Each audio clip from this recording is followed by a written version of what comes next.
Without thoughts, you can't accomplish anything or become anyone in life. Keep a clear mind, keep your eyes open, pay attention to everything, everyone, including us. Never make us wanna know why. Excuses are tools used by incompetence, and I do mean incompetent individuals to build monuments or nothing. Therefore, you are nothing. Dirtbag nothing. Who cheese nothing. I want the money, y'all want the fame, but y'all don't want to work hard for this shit though. You can tell these niggas wasn't no good hustlers in the streets, man. They done brought that old crazy ass shit to the YouTube, man, for real. Haters in the bushes, what we call them. Join the member gang, super chat. Hit that IG before you hit the Why is everybody trying to be a motherfucker? Get the riches coming, get your dollar sign. Check out Triggamantellemtv, Black and King. Cannot stress enough how much I don't give a fuck about what the next person is doing. But like I keep telling y'all, man, being a real nigga is a way of life, man. When you a real nigga, you just be real because you know it's real. You'll never meet another nigga like me, our mama. They say they can kill me with hurry up. Cause my son and my nephew gonna murder son. Make sure you subscribe, hit that like button, set like alert. Don't be a hater your whole life. Not your whole life. Like the stick man say, don't be a hater your whole life. Subscribe, hit that like button, share the video. Y'all now tuned in to Triggamantellemtv YouTube channel, man. The GMT, aka the Grown Man Talking Show, man. Over here, man, you're entitled. You are entitled to your own opinion, man. You can disagree to agree to disagree. Long we voice our opinion together respectfully. And we can learn to agree to disagree.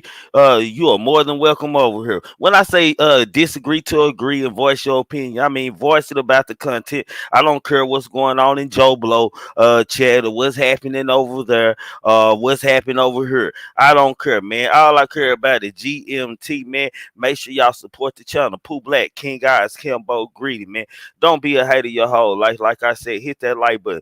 Join the member game, man. You want to donate to the channel? We got things for that super chat, cash out, goddamn me member game, man. Do all of it. Do something, man. Anything but broken love. I don't care, but especially, and I do mean especially, subscribe to King Eyes, Pooh Black, and Kimbo Greedy. Man, salute to the mods out there, y'all.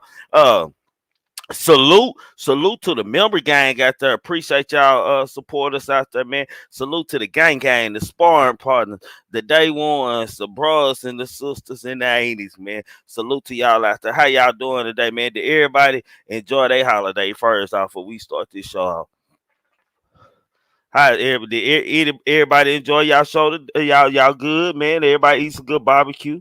I ate some old hot ass Jamaican food, man.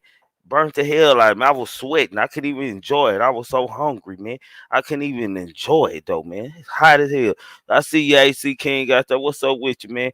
Salute to y'all, man. What do we want to start off the show with tonight?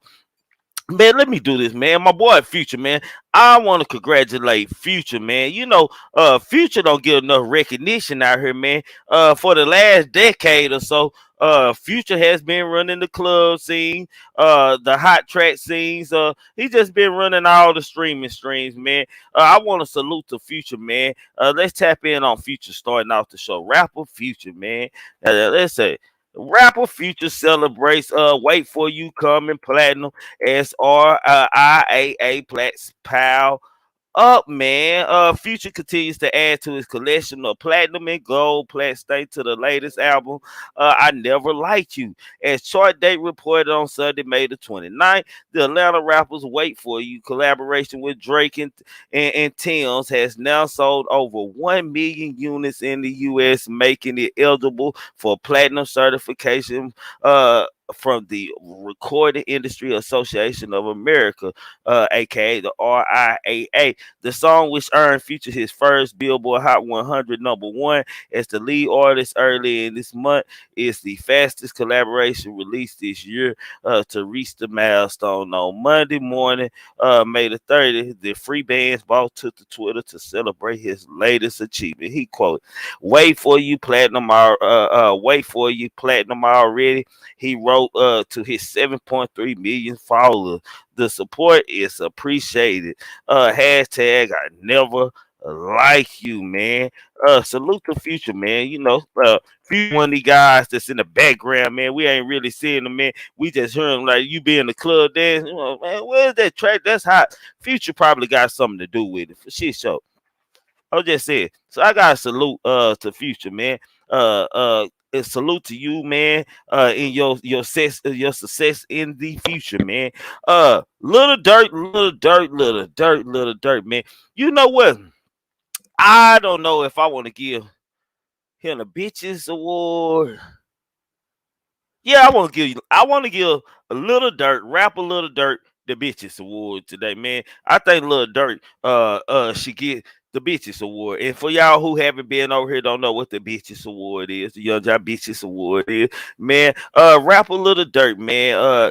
He says he hates snitches, man. He hates snitching and snitches so much that he has got a tattoo to say so, man. So my problem with this is, nigga, probably half of your friends, you probably hate the majority of your friends, man. Just real talk. You probably hate the majority of your friends. Like, you gotta be careful, like what you get on your body and what you put out there, man. I'm just saying, man. Probably had, man. Let me just go and give it to so I can tap on me. Little rapper Lil Durk gets the Young Jock Bitches Award, man. For the goofy act, man. Sometimes you gotta be too you should be too old to do certain things, man. Let me tap in and see what Lil Durk got, man. Yeah, man. Like, he probably hates half of his friends, y'all. Like, just imagine, bro. Like, I'm gonna talk about it. Let me just go on and read it. I'm gonna talk about it. Man, in the article, Lil Durk hates snitching so much he got a tattoo denouncing it. Lil Durk has already has an assortment of tattoos, but his latest piece may be his most elaborate. Over the weekend, the Chicago rap store got some ink done with one of them dedicated to the no snitching policy he follows. In an Instagram post shared on Sunday, May the 29th, Durk showed off the tattoo located on his back, on the back of his right thigh. The image shows a rat crossed out in the circle with the words "No snitches allowed" below it. It's possible subtitle response to 6ix9ine, who's been trying to ruffle Durkio's feather for some time, man. Say, man. Hey, Durk. Just on some real shit, Lil Durk. Lil Durk might be in the position somewhere in the future to where he be snitching, man. I wouldn't be surprised, man. Good as that money going, these little street stuff that going on, your past come back to hunt. You might have to whack somebody allegedly or something like that, man. Like, you might become a foreman. What you gonna do then? I'm just saying, he got a rat crossed up, like, okay, man. See, some guys, some of these kids too tough these days, man. Like, that you don't salute to y'all. See y'all coming out there. Make sure y'all hitting that like button coming in. Don't be a hater your whole life. Share the video, subscribe to the channel if you haven't, man. You gotta understand, man, like, things you put. That's why I want some more tattoos right now, but I don't know what to put on it because I'm too old to be putting street shit on my body now. Like, it gotta mean something else or represent something more important in life. You know, there's some goofiness. You hear me? You know, you get too old for some things, man. You so hard, and the fact that you put, I don't know who gonna see it on the back of your right thigh. Your little like a tramp stamp sound like to me. You sound like you got your tramp stamp. It's on the back of your right thigh. I don't know who gonna be looking at the back of your right thigh to see it, man. But I guess your short's gonna be that short. I don't know. It leads me to open up the door for more questions, Dirk. Or you finna start wearing short booty or Daisy Dukes or something? Like, I'm just saying. Like, somebody help this make sense. He got a tattoo on his back right thigh. No snitching, no rat allowed. What that mean? You got you a tramp stamp, boy. I don't know what's going on here, man. Like, half of your friends probably don't told on somebody, Lil Durk. Be careful, bro. Like, you might offend one of your partners in your crew or in your entourage or something. Oh, he talking about me. He talking about me. He ain't talking about 6ix9ine. I know he talking about me. Like, I'm just saying, man, like, you gotta be careful, man. These guys just so hard. You need to let me know. You hate snitching so much that you need to let everybody know by tattooing a rat crossed out on the back of your right thigh. Make that make sense. Hell, you don't have to let me know you hate snitches, man. The common sense and the right frame of mind type person would think that you do hate snitches, especially if you are a gangster. We would assume that you hate snitches, police, the ops, and anybody who don't like you. I'm just saying, you ain't gotta go that far getting a rat. Like, I don't know, man. And get on your back thigh. Like, you got your trap stamp, boy.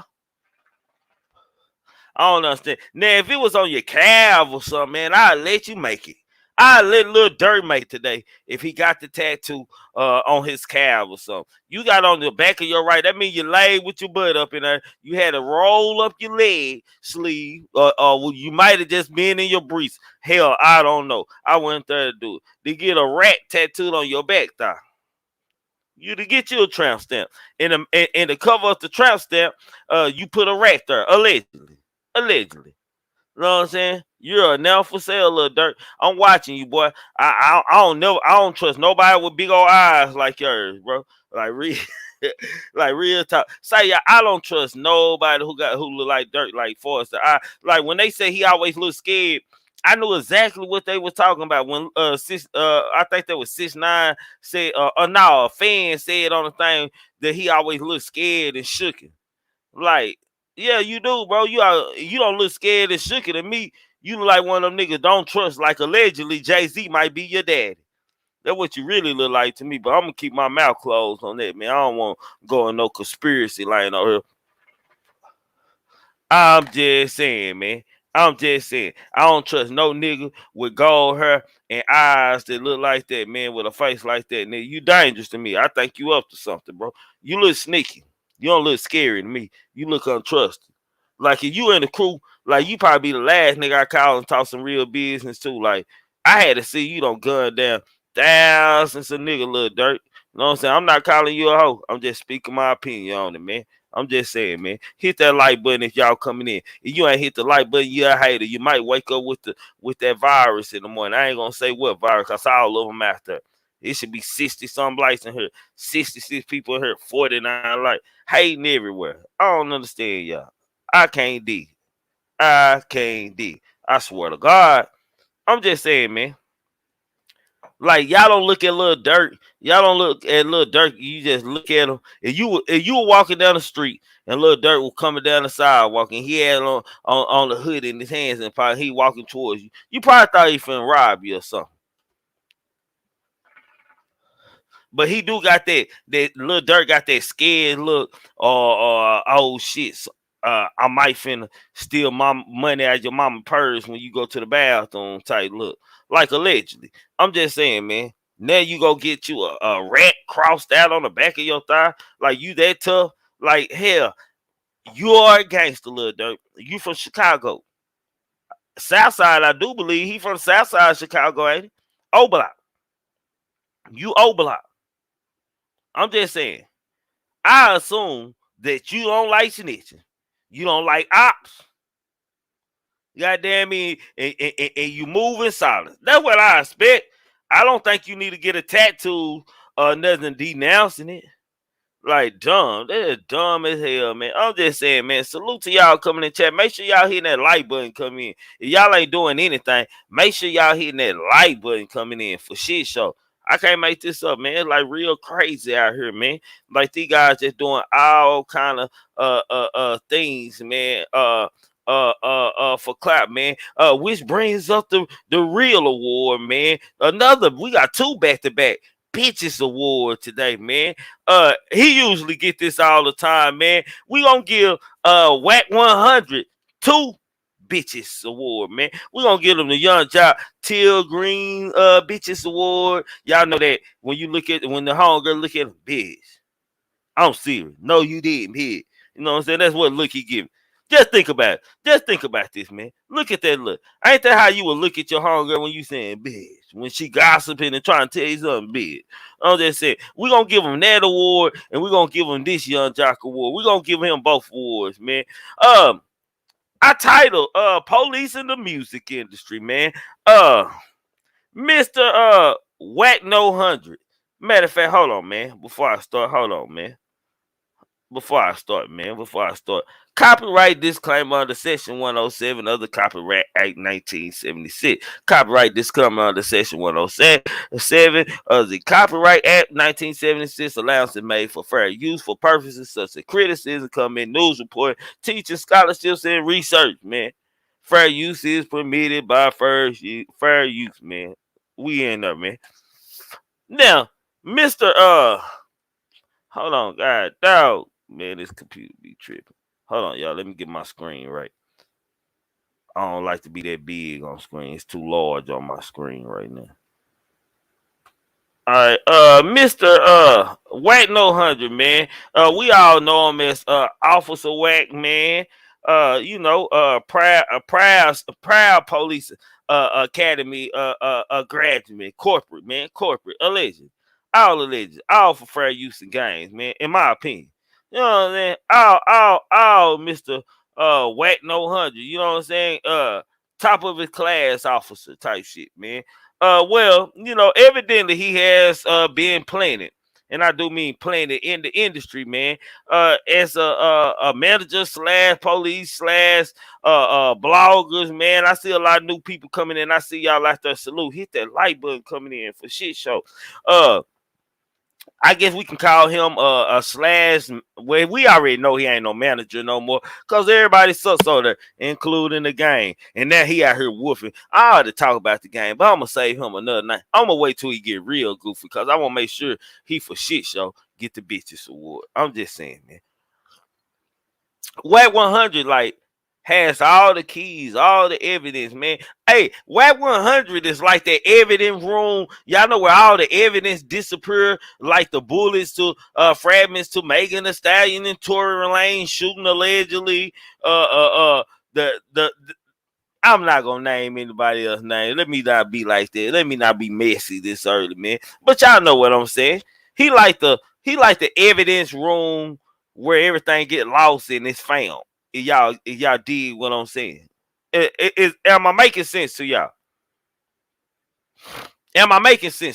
Wack 100, Mr. Wack No 100. I don't know why people mess with him. He tell y'all he whack and he tell you 100 with this whack shit. So I don't know why people even trust him. So y'all know where I stand with his name Wack and he tell you he 100 with this whack shit. You know what I'm saying? He ain't just. Come on, man. Y'all think Wack 100 just named himself? My name gonna be Wack 100. Y'all think he just named himself? Somebody kept calling him Wack 100, and it just stuck to him. I guarantee he probably got some gangster written out story how he did this and he got rules and this and that. I'm just saying, man. Mr. Wack, let's just go and tap in. Because I'm finna open up the panel in just a second, man. Let's just go and tap in. Hold on, man. Let's just go and tap in. Let's go see what Mr. Officer. Hold on. Matter of fact, I'm going to do it the right way. We're going to do it the right way, man. Nah. We're going to do it the right way. Hold on, y'all. Hold on. I got y'all, man. I got y'all.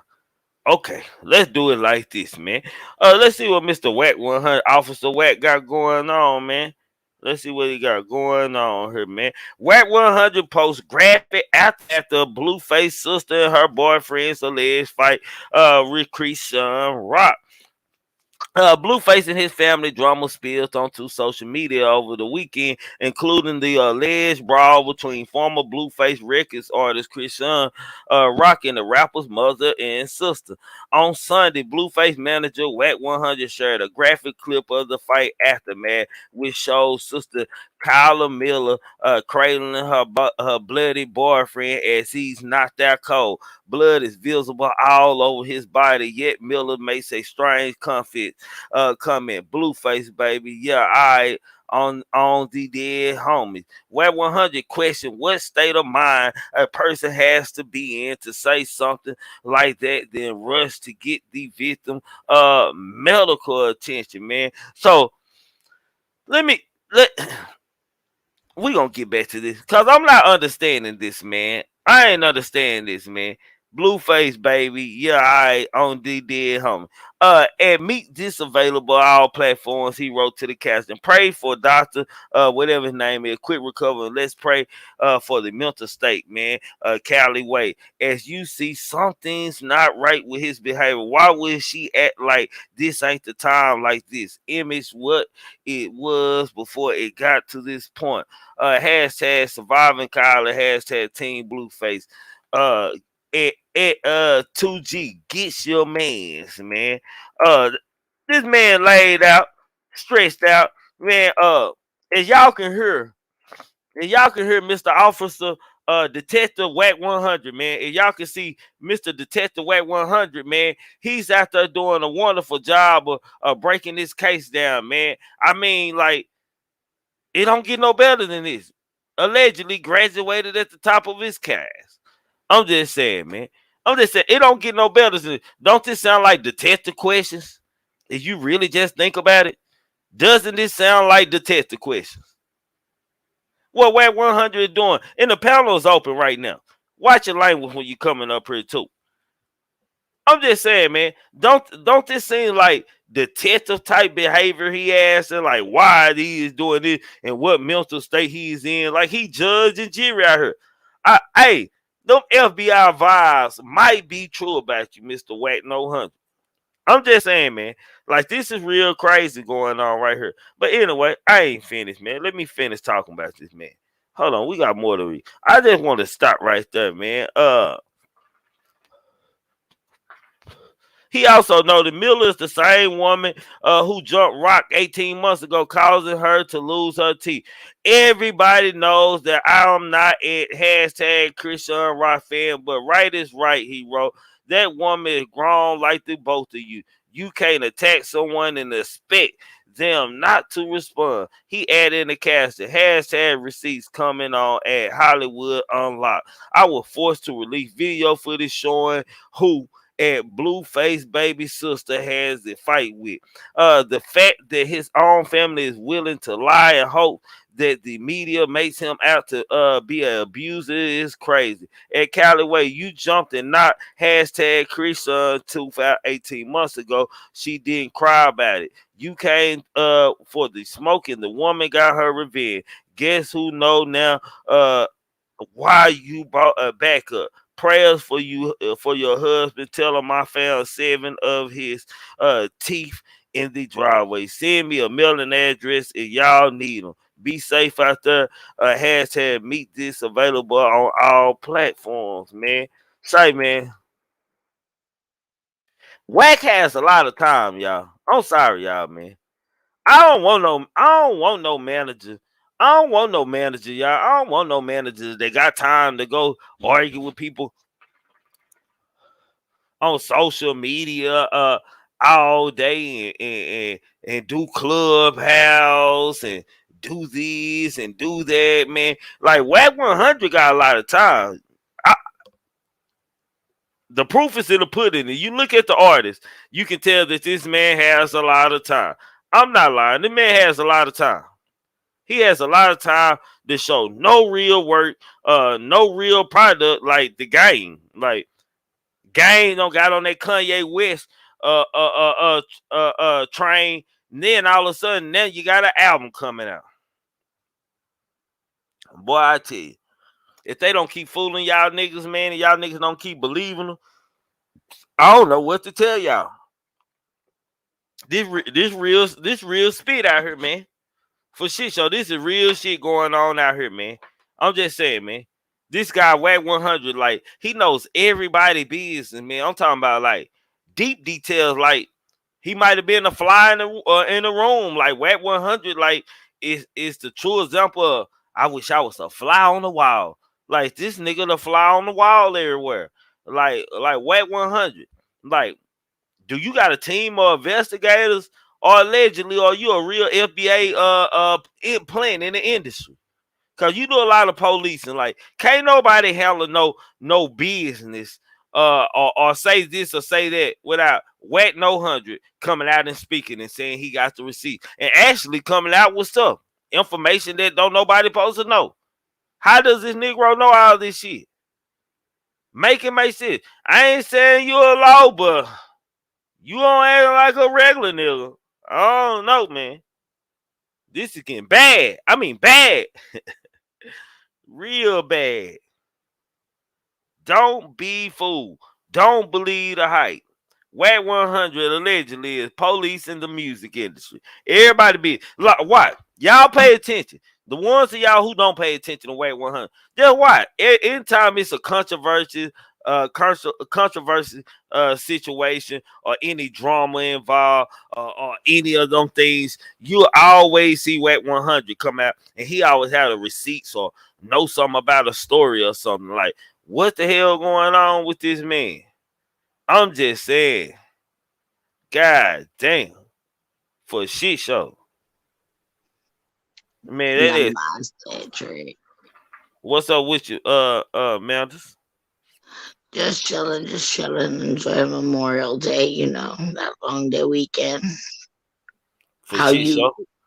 I see you sipping on your wine, doing your hookah. How's that going with the quitting smoking? This Jack. And in the hookah, I ain't actually smoking no hookah. Now I got weed up there in my hookah. So I'm smoking weed. I'm trying not to hit it too hard because I almost died while my intro was coming on. I was over here dying, hoping that the music just slow down a little bit so I can catch my breath. Do you know how many times I've done that? Like try to sit and do a live feed, and then I had to start all over because I ended up choking to death. Man, it's a part of the game. But what's on your mind, Amanda? Back to Wack 100. He's like the Olivia Pope. You remember that chick from Scandal? Yeah. Yep. Okay. That's Olivia Pope right there. Like it's not necessary, but you know that the people start and feel comfortable with that one person, even if they don't have just in, how can you put it? What am I trying to say, Trey? They got no business within this stuff. Like, got no reason to be in it, but people just drag them in it for no apparent reason. And they just get.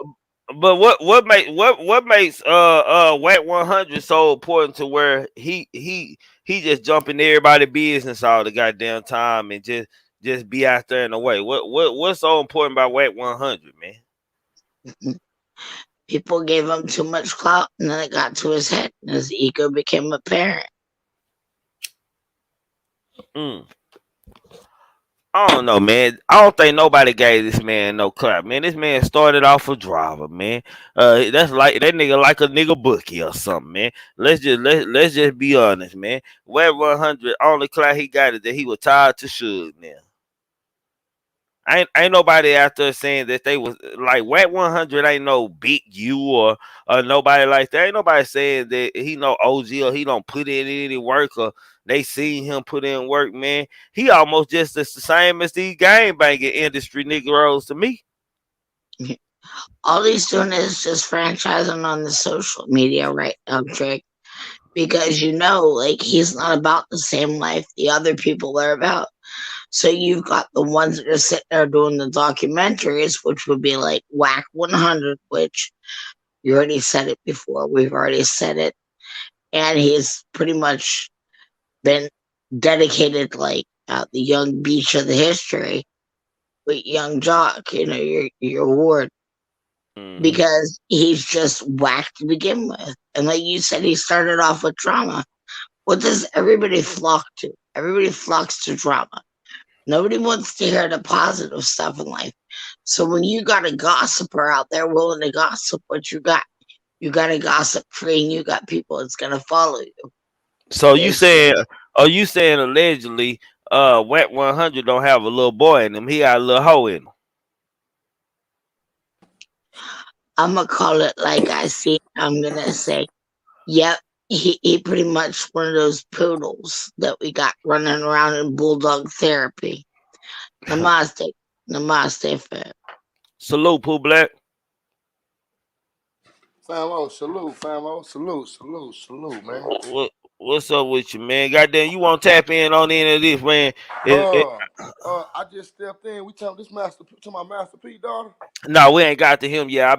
I'm giving y'all time to get in. Okay, who you was on right quick? I'm on Wack 100, man. It I'm gonna sit seems back. like I'm gonna sit back Mr. and listen at the new allegations, man. I don't even know what happened on him. Every Oh day well, different way. it was a sister with it was a fight, I guess, with Blueface mama and sister with Chris Sean or whatever, Rock, the girl that Wack 100 being going back and forth, the artists that he was putting out, man. Somebody got this and that. This nigga up here breaking shit down and shit like he detective. Like I'm like man, like this guy, like he never fails you, man. He always gonna be in somebody business, man. Like Wack 100 has shit and information. He like y'all talk about Vlad, man. Hold on, let me turn on my camera. Hold on, man. Y'all talk about Vlad. Y'all niggas out here talk about Vlad so goddamn much. But y'all got a whole motherfucker like Wack 100 out here telling motherfucking business all the time in everybody's business. He know everything that he don't supposed to know. Like how the hell I know he getting all this information. I don't know. Maybe I don't know, man. I don't know how this nigga know all this information. Like other than allegedly he might be the law, because the nigga did like let's be honest, he did graduate like top of his class allegedly. Allegedly. I'm just saying allegedly. Nigga graduate top of his class, promised to be all he could be, allegedly. For the cause, man, which way, you know what I'm saying, the cause will come. He wanted to be all he can be, you know what I'm saying? Keep the stay Negro business, put their business out there, man. Let his buddies do the other half while it's out there and then say, I didn't say it on Pyru. That's who he is. Hey, so check me out. That was Christina Milian. That's who Blueface with. No, no. Christian Rock is the one Wack 100 had got into it with trying to put out the house. Okay. It seemed like Blueface and Game is getting a dose of Wack 100 because they have not yet came out and said something. You know how lame and wacky is, and it's just kind of crazy though that they are really rocking with him, bro. And they seem like some little mini me's, some little him, bro. They seem like some little Wack 100. Real talk, cause I sit there What? and check out Well, Blueface. that's they OG Pooh Black. So Wow, wow. if you looking at it, even though, hey, Miss City, don't drop nobody but my panel link. Goddamn me, don't drop no stranger danger links, man. I don't know no what's the 411, 41. Hold on, let me turn on my camera for these niggas, man. Hold on, man. I'm back here chilling, watching the chat. I don't want y'all to know I'm watching them there like that. I don't know what goofy shit going on over here. But it ain't happening, man. So shit. Salute, goddamn me. Enjoy the show, goddamn me. Don't drop a motherfucker chat in this bitch, man. Goddamn me. I'm gonna show what not supporting is, goddamn me. If it ain't my panel, don't drop it in the chat for shit show. I'm gonna skip all the bullshit. Let's go. A shit show. So Blueface, so blue. They say it looked like so. So do you feel like that Blueface gang? You think? I mean, what you think he was in the wrong though? Who Blueface for with the Watching him, situation? watching his girl, watching his mom and them and his sister them get beat the fuck up. Yo, you think they're wrong? Did they came for Chris Sean, if I'm not mistaken? Oh, okay. So, I just want so to get it right. Blueface like policing and politicking and breaking it down who in the wrong and who in the right. Like he like basically almost saying that ain't nobody had no fault that Christian did what she supposed to. They came for her, this and that. But what is it his business to be in there? Like who don't ordain this nigga as somebody big homie around here? First of all,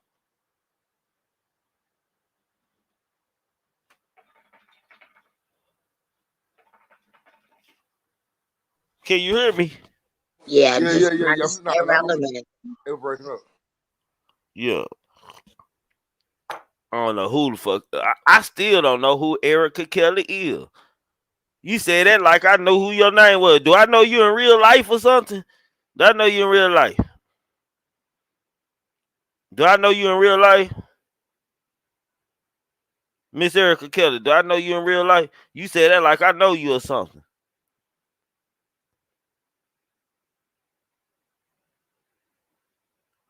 I'm on one. Go ahead, bro. My bad, y'all. Like I'm letting motherfuckers know I ain't for the bullshit. All these weird ass motherfuckers and shit. Goddamn, he acting like I don't know. These names, like some of these names, motherfuckers be coming here, motherfuckers that ops behind closed doors that think I don't know. Like shit. Go ahead. Hey, I think I think it's gonna be some heat behind that though. I think somebody's gonna get their ass sued. Well, if they attacked her first, can't nobody sue nobody. What's happening, Trigger? What's up, Pooh Black? What's up, What's up? Manders? What's happening, chat? Salute No, to you, my King God. What's station. happening with you? And then I know we talk about Wack No Honey. What's the situation with him? Cause You know somebody that. mama got beat up. Yeah, Damn. I think it was the boyfriend, somebody boyfriend got beat up, man. But it's just the fact. It's just the fact. Salute to y'all that coming out there on positive vibe, man. Yeah, Doing no goofy shit. absolutely. Salute to y'all. Y'all make sure y'all hitting that like. I mean, it's 116 people in here, man. If y'all already niggas, I better have 100 likes when I look. Let me see. I got some fake niggas in here that I already know. Yeah, don't come in here, chopping it up with the chat, trying to get your talk on, and ain't even wiped your feet off at the door yet. That's Uh, wild. Hit the like, man. That's crazy. Juju, hold on, my nigga Juju. Juju on that beat. Yeah, Juju on that beat. What's up, Juju? Long time no see.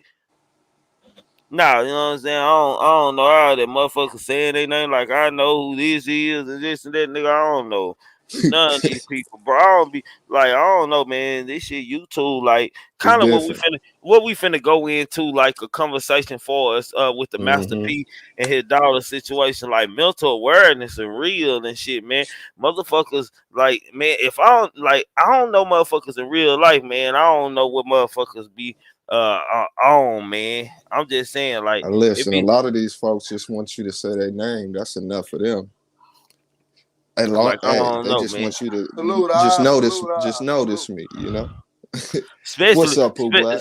especially when I heard them type names, them same names that be in names with my name in their mouth behind closed doors and shit. Mm-hmm. Like I'm I don't know these people, man. Mm-hmm. You No, you we're gonna get into that. see Ye TV already come out with his I know, goofy I know. opinion. He entitled to his opinion. He Master P got all he's so good in the business. He's so well off in the business. That was a sacrifice to keep his position. I dig it, I dig it. You got that. man, I guess, man, I'm gonna like wrap it up for you.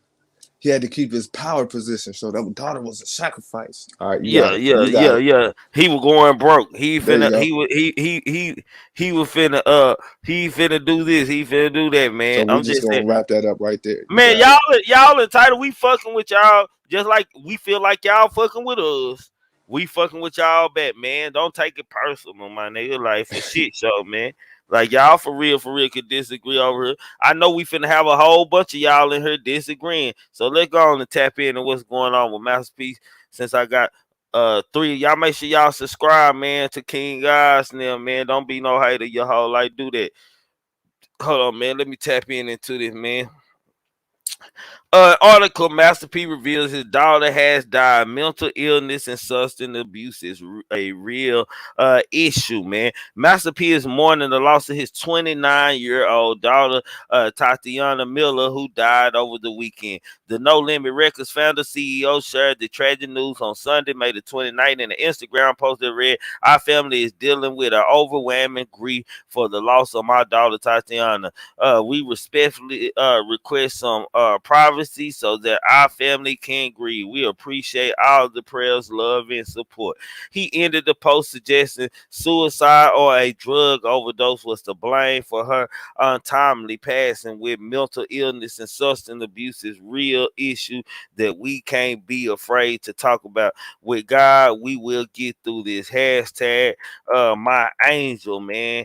Tatiana Miller's brother Romeo Miller expressed a similar sentiments in an Instagram post that read, "Our family is dealing with an overwhelming grief for the loss of my little sister Tatiana. We respectfully request some privacy so that our family can grieve. We appreciate all the prayers, love, and support. And although this is sad times, I'm forever grateful for the memories I did have with my amazing sister. Love on you, loved ones. Life is short. The silver lining. I know she's in a way better place and finally at peace. God bless, man." The former growing up hip hop star has talked about his struggles with substance abuse in the past in a 2016 episode where she confessed to having a drug problem while exposing her mother as battling addiction as well. But Tatiana reportedly managed to get clean for some time, although it's unclear if she was abstaining at the time of her death. Hip Hop DX sends our condolences to Master P and the rest of his family, man. Man. Drug addiction is real. You know, I'm looking at the chat, you know, and it's just one of those things, man. Somebody said in the chat, she didn't look at that girl. She didn't look like a drug addict. That means nothing. That means nothing. Looks don't mean too much when it comes to addictions. A lot of people got to hide that shit in the first place. So you got to understand, just because I keep myself well groomed doesn't mean I don't have vices. You know what I'm saying? Mm-hmm. And this is one of those roads. I call them crackheads. I don't try to be disrespectful, but that's just what I know them as. I got crackheads in my family. I speak on my cousins all the time. I got crackheads in my family, and I've watched my male cousin keep his looks. He keeps himself together, and all the while he a dope head. Man, my female cousin, I watched her go from a very beautiful young lady, smart young lady, to she looked bad. So once again, the looks, it's not the looks, it's the mentality, it's the mental. But King God, we just talked last night on the show about powder heads and shit, and I was saying most of them are functional people. They don't want to come no trap because they don't never want nobody to know that they do that. And I compare it to situation to you visiting a woman and she keep going back and forth to the bathroom and ooh, my son, she playing with her nose. Yeah, she in there playing. She don't want you to know that she playing with her nose, but she gotta keep going to that bathroom. Oh, I gotta go to the bathroom again. Got the music up all loud and shit in there, man. Shit in there. Listen, I was locked up with this white dude. We called him the professor because he looked like a nerd. And he was telling stories. He's been a crackhead half his life, most of his life. And he said, shit, y'all can call me what you want, but I'm a social smoker. And I'm like, what the fuck is a social smoker? He was like, you never know I'm on it, but when we kick it, it's a party for real. And it's like, yeah, that's how it go. Okay. Man, it's a lot of these businessmen, these suit and tie motherfuckers, is dope heads. Looks have nothing to do with shit.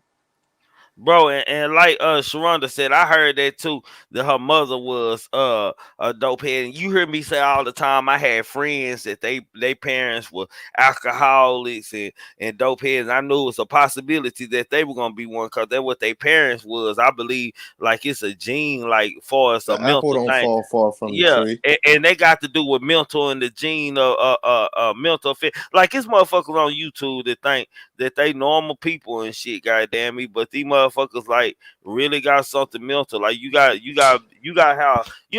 have a certain state of mind mental to entertain certain stuff on YouTube and or social media period and actually be mad about it. You know what I'm saying? I've said it before, majority, and I do mean majority. So if you feel left out, I'm talking to you too. Majority of the people in general have a mental illness. If you feel like I left you out, I promise I didn't. Most people have a mental illness to some degree, whether it be they don't have their ego in check or their self-esteem. It's something, greed, something. This is all mental. All that is mental. Most people have a mental illness. And bro, and then I'm pretty sure that Master P was like any other parent. He tried to like say, I ain't doing this and that. I ain't finna support your habit and this Absolutely. bullshit. And then when you actually lose your child to it, man, you be like, damn, you done fought so long, my nigga. Like I'm pretty sure he fought for his child to get well. Oh, you know And he she kept did. backsliding, man. Cause I don't see my grandmas and great I might aunts can't and stand you, but stuff I'm do still it, your man. father. Yeah. I don't seen them fight for their kids, man, when they fucking up out here on them drugs and shit, y'all. Hey, and the panel is open, man, for y'all who want to come up here and talk about this topic, man. Y'all can hit that stream Absolutely. or link. Absolutely, Scorpion Goddess. Everybody has a mental illness to some degree, whether they understand it or realize it or not. So, Hey, I tell it's not motherfuckers all limited. the time I'm a little off. It's not limited to just drugs. It could be anything. So, on top of the drug, it I ain't alters your social mind. media off. It alters your mind. You know what I'm saying? Drugs alter you. So on top of whatever you're going through mentally, emotionally, and then this drug manipulates your whole system pretty much. It's gonna lead down a path of destruction. Destruction. If you don't get that shit in line or discipline your addiction, which sounds crazy to me, but that's better than the end road.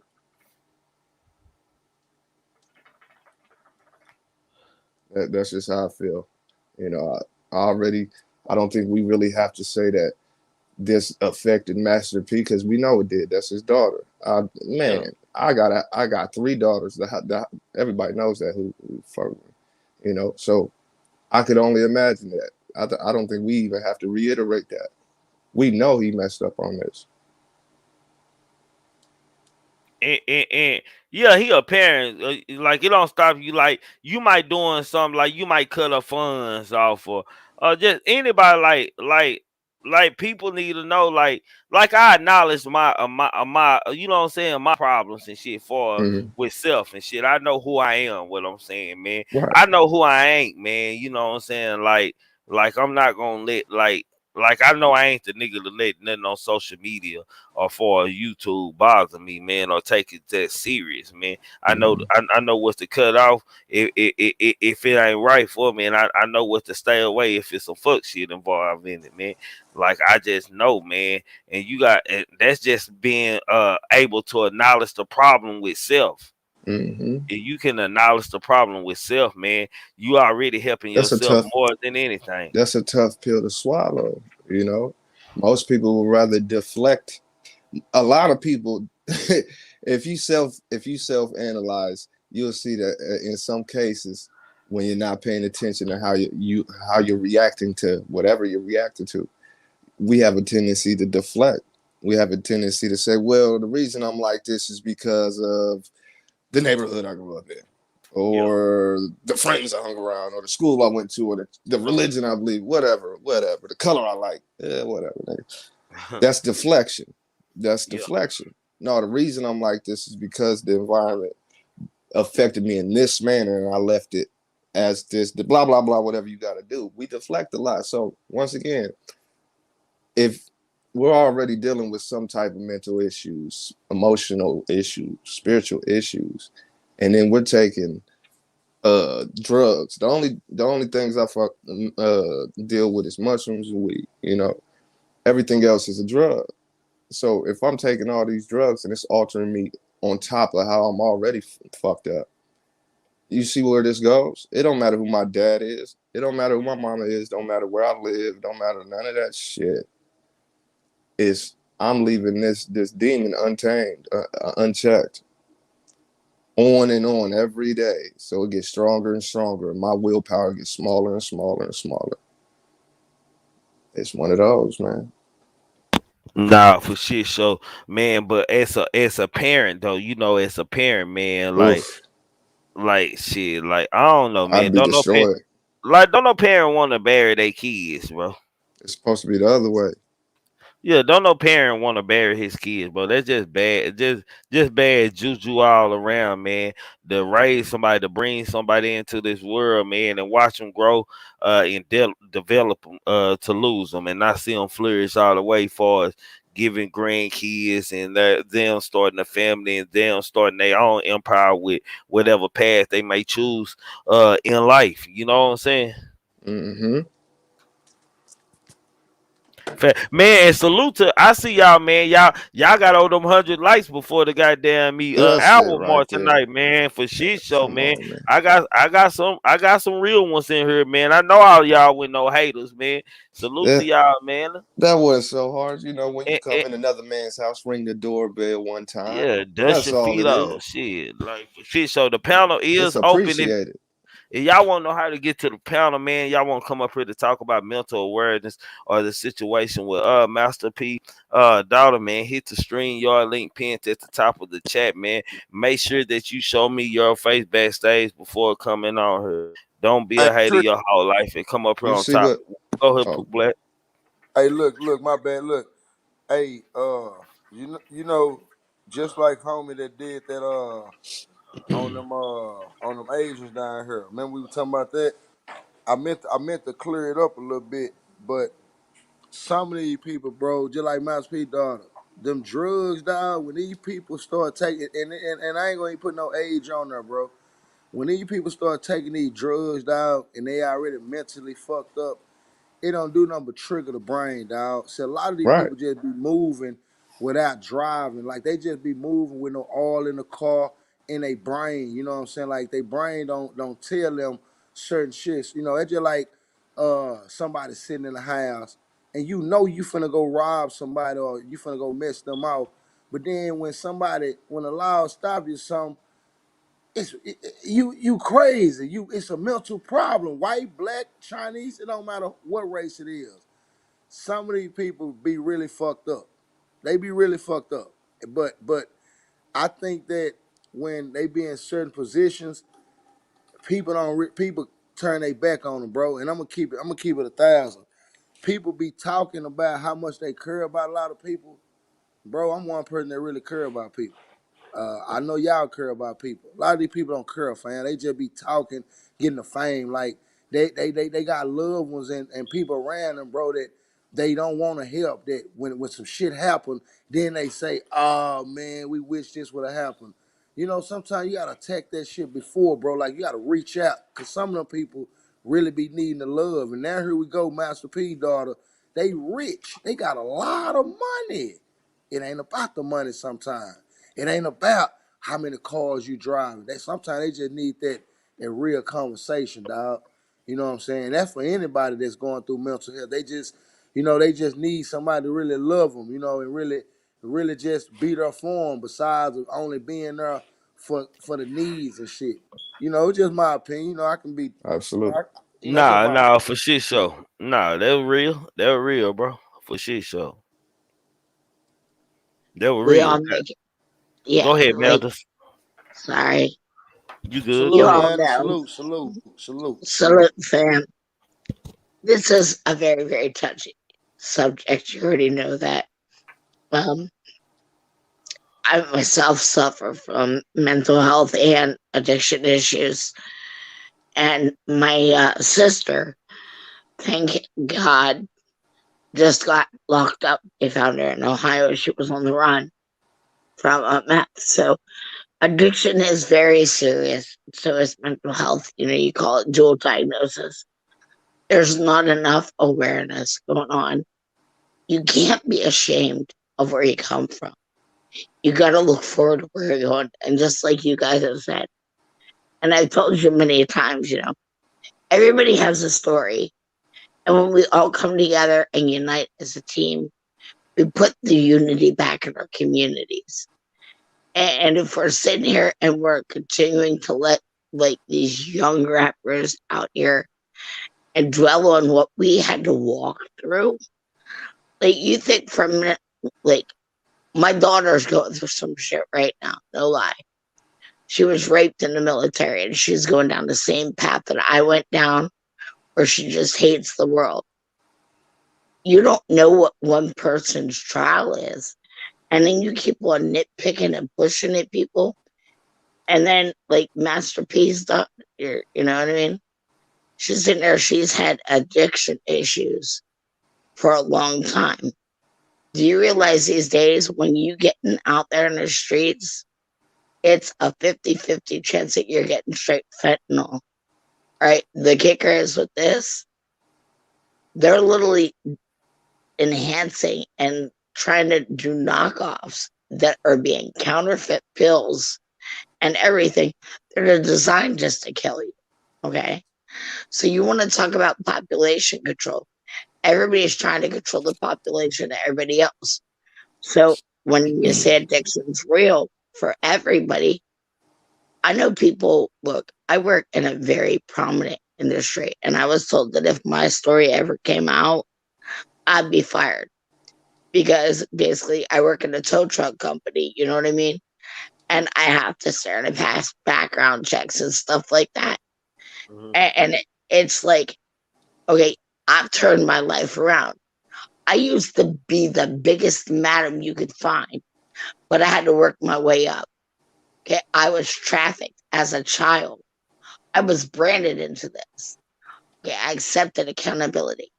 I deflected for a long time. I was like, you know what? I'm pissed off at the world because I was locked up in group homes and in, you know, mental health facilities. And like you was talking about, hey, I went from being 8 years old to completely being put on a Ritalin and everything because I was abused at the age of 2 for the first time. All because I wasn't able to talk about that. And that's another thing. You can't hold it in, fam. You can't hold that shit in. It shit creeps up on you. It's like a demon. Like the struggle is real. And like you said, King Oz, you have your vices and all that stuff. It doesn't matter what your vice is.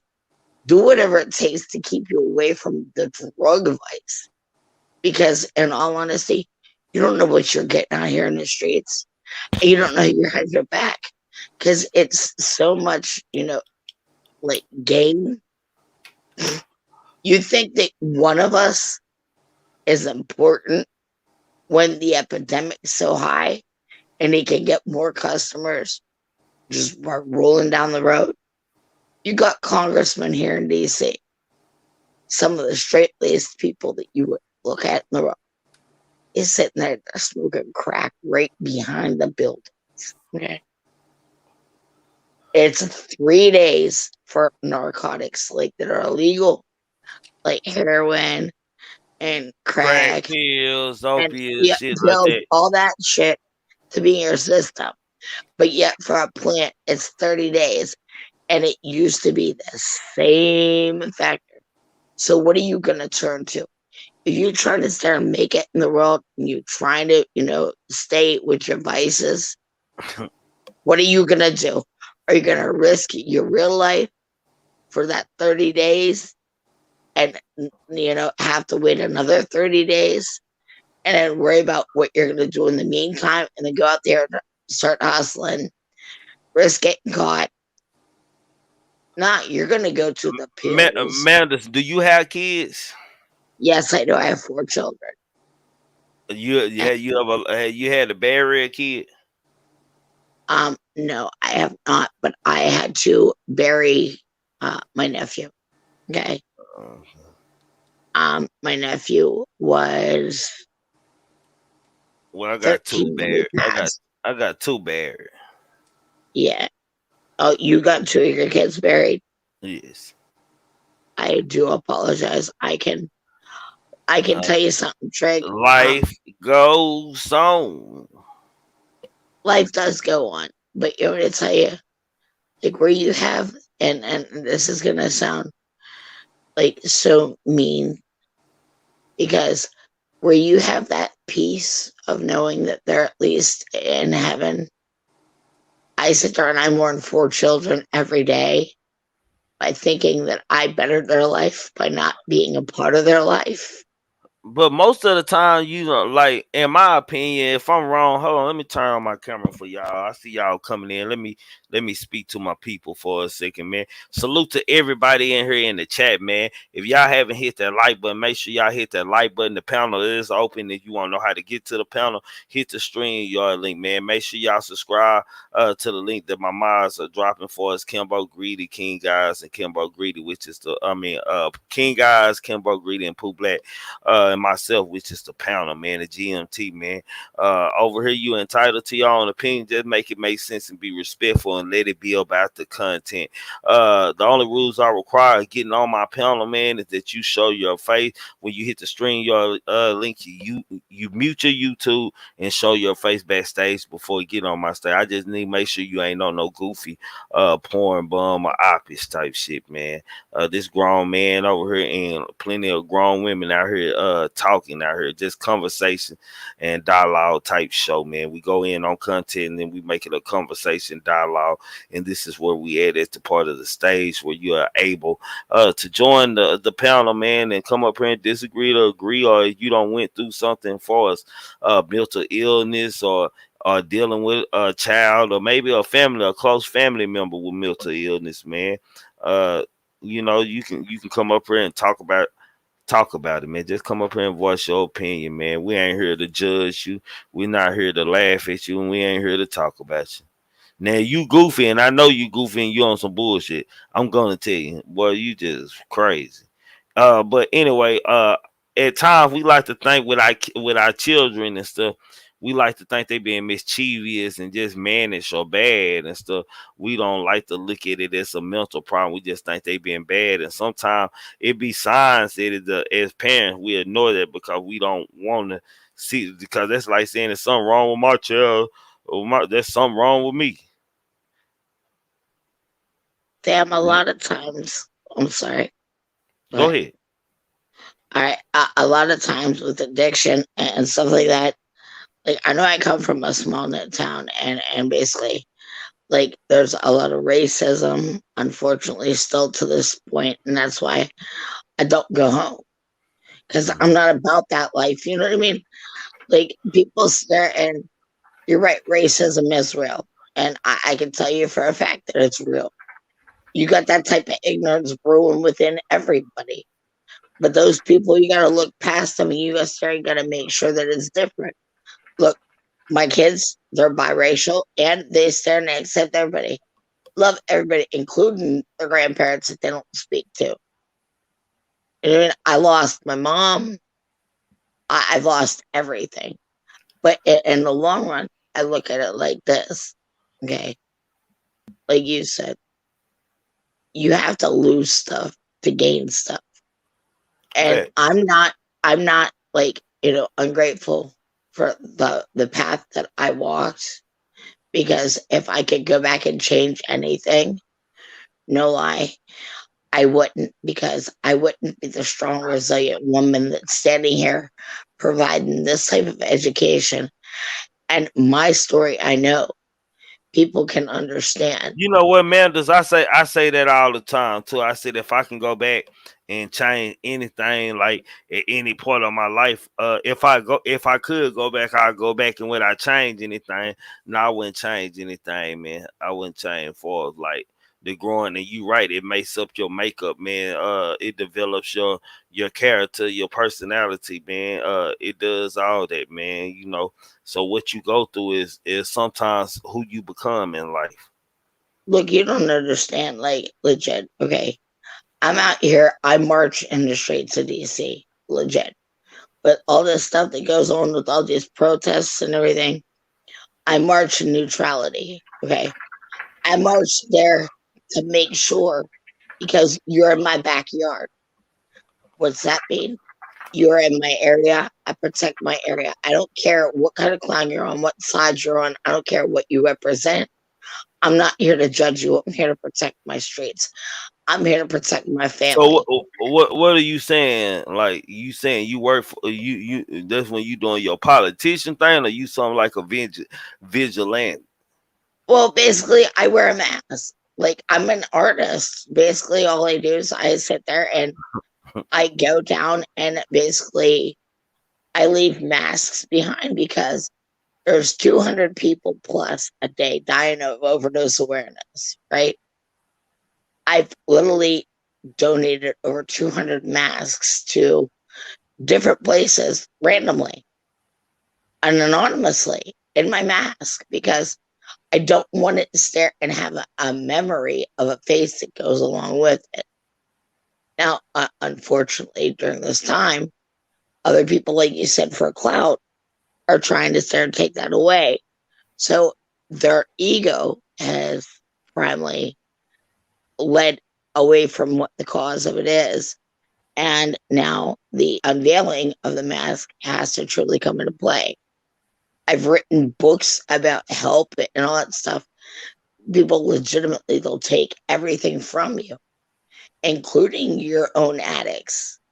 Like they'll start and they'll organize all this stuff. Like you said, everybody makes it seem like they're completely okay. Everybody lives behind a green screen. I have dissociative identity disorder. I'm gonna let you know right now. So you put me in rehab for 5 days. I'm gonna stare and I'm gonna be the best actress you'll ever see. The best actress. You think that, all these women that win the Emmys and stuff are good? Not for that 5 days. I'm gonna sit and I'm gonna hide my DID from you because I'm gonna be so afraid that you're gonna think that I'm crazy and I'm gonna end up doing something stupid. Meanwhile, I'm completely complacent and I know exactly where I'm coming from, what I'm doing, and I don't need to be medicated. Other people don't have that acknowledgement to them. But do you realize how many years of complacement and But my stagnancy? my my thing is my thing be like I don't know like I don't know I'm just gonna say allegedly like they're assuming like it's a more like a suicide type situation for us with Master P daughter, man, and as me as a person, man, it's hard for me to like the I guess when you on addiction, you can say it's safe to say that anything from drug overdoses is accidental.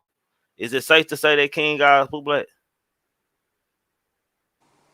Say that again. Is it safe to say that like a drug overdose is an accidental death? We can look at it. No, I would. It's 50-50. It's either on purpose or it's on accident. You think people actually like most people that OD they actually purposely take it to OD? Like I I know would some say, people because I did yeah, crime scenes, so I would say it's a 50-50. Because man, you I'm gonna get say when you 70 commit 30. suicide, when you can either way it goes, I'll take that. I just my point is I wouldn't say that all of them are. That's all. But a lot of people take pills or some type of medicine when they try to overdose and off themselves.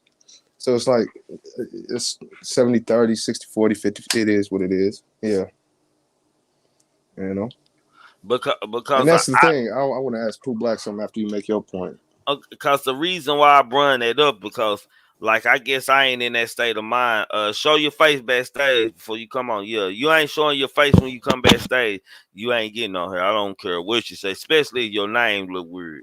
I don't understand like how people kill themselves because I ain't never like it ain't gonna be no time in life to where I'm in a position to where I ain't got nowhere to stay or anything. What I see about that, not the money, but I got family like far as like shit. Like I can always a mother, grandma, like with plenty Right. bedrooms. Like I ain't gonna never have to be in the chance to where I actually have to be in a situation to have to fend for live on the streets and shit. If I'm doing that, that's because I choose to do that myself, man. It ain't because that's what Hmm. I was doing because of drug or anything. So it be hard for me like some I be knowing people like for with mental problems and they be drug addicts at the same time. I watch them deteriorate for us they body and how they look over the years and stuff. Yeah. And I don't know what's in that drug, but crackheads like can live a long time, man. Man, Like Like I don't know, but crack. I don't know what's in Listen. that damn drug, boy. I don't know what it is about that crack, man. I know what's in that drug, but I don't know what it is about a motherfucking crackhead. Them motherfuckers can pass the time, boy. Like shit, everybody will be dying and shit, and them motherfuckers still be ticking, man. That's because they moving and grooving. They in shape. Look, They look bad, but they in shape. they used to call me Super Rocky whenever I was active, right? And basically, you just so when you talk about Crackhead Central, hold up.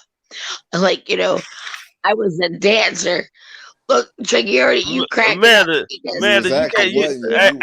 Hey, Amanda, you can't tell them too much of your business on here. Goddamn me, like look, it's copyrighted. It's copyrighted. Okay, it's on YouTube.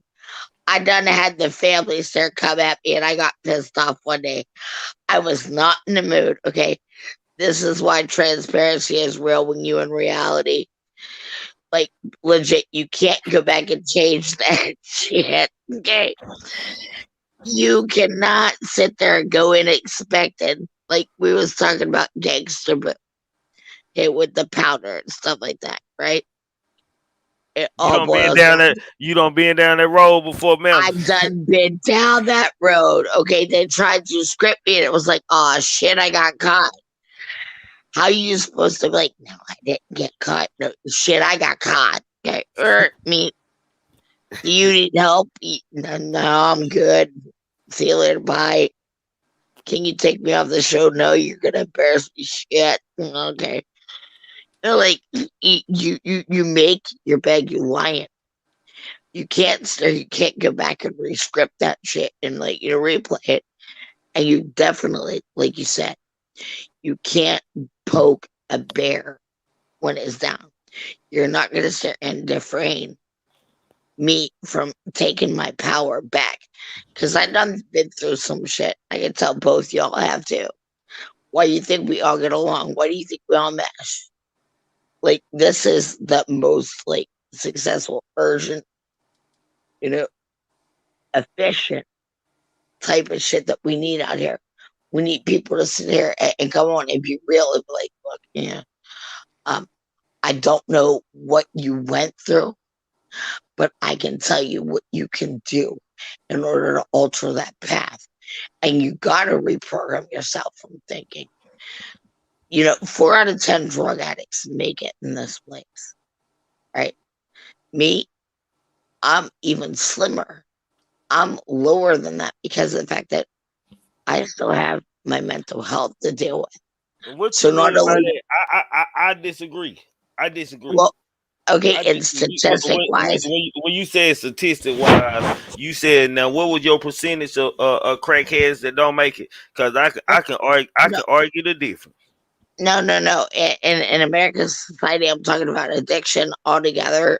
Like overall, I'm not talking about crackheads, just like everything in general. Opiates, all forms of addiction. 4 out of 10 addicts make it. Okay. So there's a 40% chance that you will be able to make it. So 2 out of 5 of your buddies. I see you, no sleep. So 2 out of 5 of your buddies that you're out there with are going to stare and make it out the fold. But the other 3, you're going to look around and figure out which one of them is not going to make it to the next reunion. For shit show. No sleep. What's up? Hold on, man. Trigger man. Who was the K-Top? Yeah, I finna say that's K-Top. Shit. Yes, sir. Yeah, what's up with you, K-Top? This is what I like to say, man. Sometimes people that kill themselves, it's either depression or they refuse to go back to prison, shit like that. You know what I'm saying? I used to be a high risk suicidal, but the depression got the best of me. You know what I'm saying? My mother's death, friends that I seen killed when I was a kid, growing up to be a teenager. The killer, taking school IDs, and if I hear a thing, I'll come back to work all of y'all. And this nigga was going to do it. You know what I'm saying? But long story short, um, death was hunting me. You know what I'm saying? And it pushed me to a level that I had to check myself into a hospital. And it takes a bigger person. When you say death would bother you, mean health wise or like self inflicted type wise? Both. You know what I'm saying? I was scared to go to sleep because every time I go to sleep, I dream about death, or one of my friends pops up in my dream and asking me why you didn't say anything. You know what I'm saying? And I just said, fuck it. I don't sleep. You know what I'm saying? Even like now, it's hard for me to go to sleep now. You know what I'm saying? Because I still have these dreams, but um, I had checked into the hospital, regular hospital, and the nurse overheard me saying that I want to jump out the window. But I told my partner in Detroit that I want to jump out the window, go AWOL, go on ahead and do this mission. You dig what I'm saying? But they had me on suicide watch, and psychiatrists and everybody came in, asking me questions. I'm lying. Nah, man, I'm trying to, get the hell up out of here. But in the back of my head says, nigga, this woman asked you for help. You know what I'm saying? And they turned around doing their paperwork, whatever, writing shit down. And I just started crying, and I just said, fuck it. Excuse me, doc, I need help. I need help. I need help. And I admit it. You know what I'm saying? It took a bigger person to admit that. And That's the first step, acknowledging that you got a problem and acknowledging that you need some kind of goddamn me help. That's the first step to any of this shit in life. Anything that you go is acknowledging and recognizing that this what it is and this what you need to do. And second, this what you need to do to go further in life to have a healthy mind state. yeah, man, because like nobody couldn't figure me out. But when I asked, cry out for help, people say, that nigga just look for attention. Wrong that motherfucker. He just crazy. Oh, am I just crazy? Or am I fucking crazy? Because I don't give a fuck. I don't give a fuck about my life, nigga. Hey, K Dot, that what we said earlier. Goddamn, where I said not too far along, I said we'll look at a kid and say he just bad or he menace or mischievous, but really shit, he got screws loose, and we scared we afraid to acknowledge these type things because it says something wrong with me.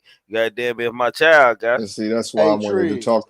I wanted to ask Pooh Black something. Go ahead, Pooh Black. I want to ask you something after you build. What I was saying, it's kind of crazy, bro, that when people have a mental breakdown, a lot of people really don't understand them. And I guess by me cutting hair and being a barber for damn near 25 years, I managed to cut kids with HDAD. People bring their kids to me with the highest HDAD, bro. Or whether people believe it or not, if they think that I'm loud and obnoxious or whatever, but for some reason God placed certain people around certain people, and it's a vibe that they get. That's right. So for example, certain people can say all day, bro, that they rocking with this dude or they hollering at him, but soon as he call a phone, text them, or tell them they want something, they want to go back and tell people. They want to go back and knock it. So that makes the Always. mental health even worse because they know that people going against the grain. Let me give you a quick example. I got a partner, man, named LG. Went to school with me, dog, and right now my nigga throwed out, bro. He was an All-American basketball player. Went to college and everything. He come up with me from 5th grade, 6th grade, all the way up. But this the thing. My brother tell me that he saw him, and when he tell me he saw him, he tell me he saw him downtown in the middle of the street. He said his car was in the middle of the street, so he tell me, he was like, yeah, man, I saw him, but when he called my name, I was like, I'm finna head to work. I said, bro, why did you do that? I said, because he said, but then he asked about you. I said, because he know that I would go look out for him. That's why. I said certain people be in certain positions. If they really know you and they out of there, but they know your name, bro, they depending on you. It's not that they need your help. They might need you to do it's just a little something, but Some soon help. something You know happen. what I'm saying? Soon something happen. All I right, could have Pooh. did this, so I was gonna do that. I ain't mean Pooh. my bad. I ain't mean to keep going. I just had to get that out. No, you about to keep going because I got another question for you. But and this goes for anybody and everybody actually. But Pooh Black brought mental awareness up and just checking in on your folks. So I told the story on my channel about my roommate I had way back in the day, and I noticed that something was up with him. I seen that something was off with him because it's one of your partners. You pay attention, you mental awareness, all that shit we talk. So I noticed something was up with him, and for like a week, I was teaching him how to play chess, and I was correlating it to life and problems and being strategic and also understanding, retreat, press forward, all the shit that you correlate chess with life. And I was trying to, open them up to talk about some things because I noticed something was up. And somebody had broken our apartment we stayed in and stole our Xbox, whatnot. He had a problem already with that. So it was just building up. So I'm trying to get through to him. And one day he go to work and don't come back home. Instead, police come back and tell me that he tried to kill himself at the park down the street. So my question is, even if you try to speak with people, even if you do pay attention and you do pick up on some odd things about their behavior or whatnot, and you try to get through to them, and they still end up trying to off themselves or successfully offing themselves, well, what more can you do after that? Does it become a case of some people just want to get the fuck on, so just let them get the fuck on? The thing is, most cases, they want somebody to listen to them. I did that. You know what I'm saying? Then on top of that, they can tell you something about the personal life, what's going on, but somebody else knows something deeper than that. Right. You know what I'm saying? And you there to comfort, but the other person that he need to talk to can't comfort him. Because they'll probably blow him off because we know you better than that. Come on, man. That's bullshit. You feel me? That's how and they that's did what me. I'm saying. When you try to reach out and you do everything you can, and they still try to off themselves or they successfully off it, do we look at it as mental health or a person just wanted to get out of here? Because some people just wanted to get out. Some people just want to get on. Yeah. That's the truth. If they just want to get out of here, they leave a letter. They leave a letter, goddamn me, from my experience, that they just want to get out. Because I want to tell you, you got the best job to give us that insight as well, too. Yeah, because when they overdose, it be the look in their eyes, bro. That's all I'm saying. It's just the look in. Like, you can always tell what most of the time if you look at a person, like a body or expression and shit, you can kind of like read their body language, like they weren't ready to go. Like, I could tell, like, some people, they have that like they shot, like they might have been fighting and shit. It's just the look in their eyes that certain one of them have, man. I can tell you this right here. My brother's son, I went back home for Thanksgiving last year.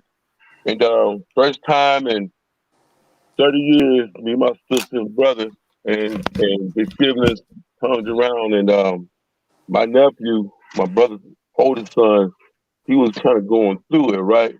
So he got into it with some guys and shit. And my nephew just does that butter, you know what I'm saying? And he do his thing. But this particular time, his girl calling him. He didn't answer the phone. She calling around, asking, everybody in the family, have you heard from, Dewan? And nobody heard from him. So just happened in the morning of her birthday, she went home and found him dead. All right. Now my nephew got big ass gas in his forehead, and she said that, when I talked to him the other night, he said that he has some, but he was afraid to do it by himself. But then when she found him, it was like It wasn't like under his nose. It was like the shit was thrown in his face. Basically, they killed him and made it seem like he OD. Mm-hmm. You know what I'm saying? But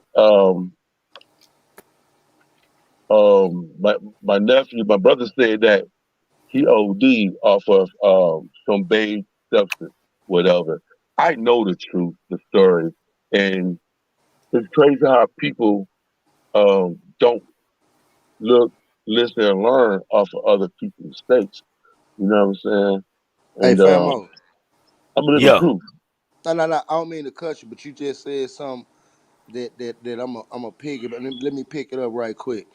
And for y'all that follow XX extent, I don't know how to pronounce his name. The dude we were talking about him the other night. He is an example of a person that was fucked up, mentally disabled by certain things he did.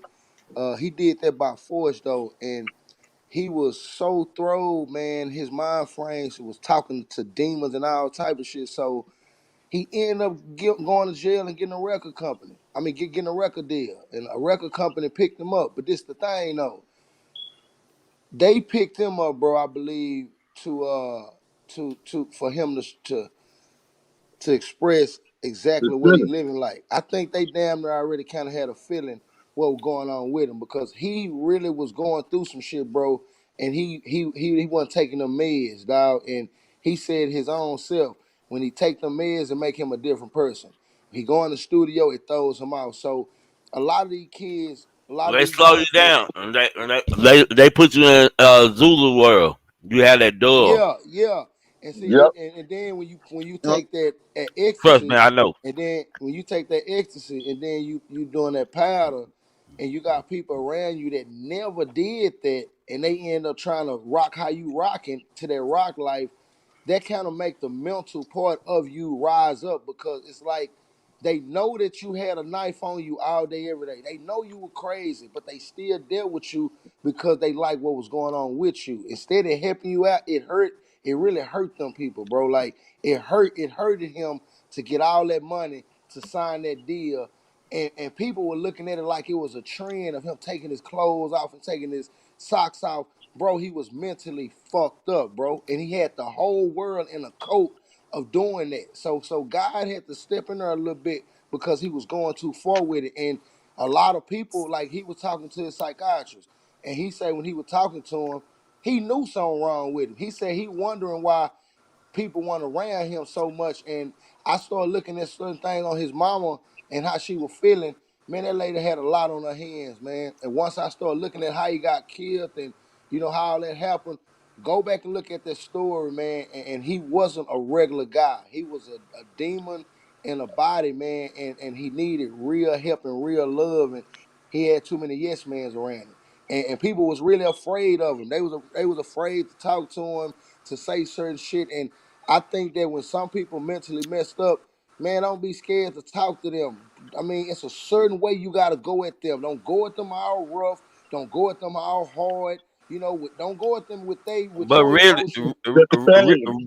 but really, Pooh Black, it ain't the way you go at it. It's what mode and what mindset they in. Because sometimes it don't matter what kind of way you come at them or talk to You them. If right. they already stuck in a certain that wrong mind, and you catch them with that wrong mind, that wrong person inside of them at the time, ain't shit you gonna be able to do to tell.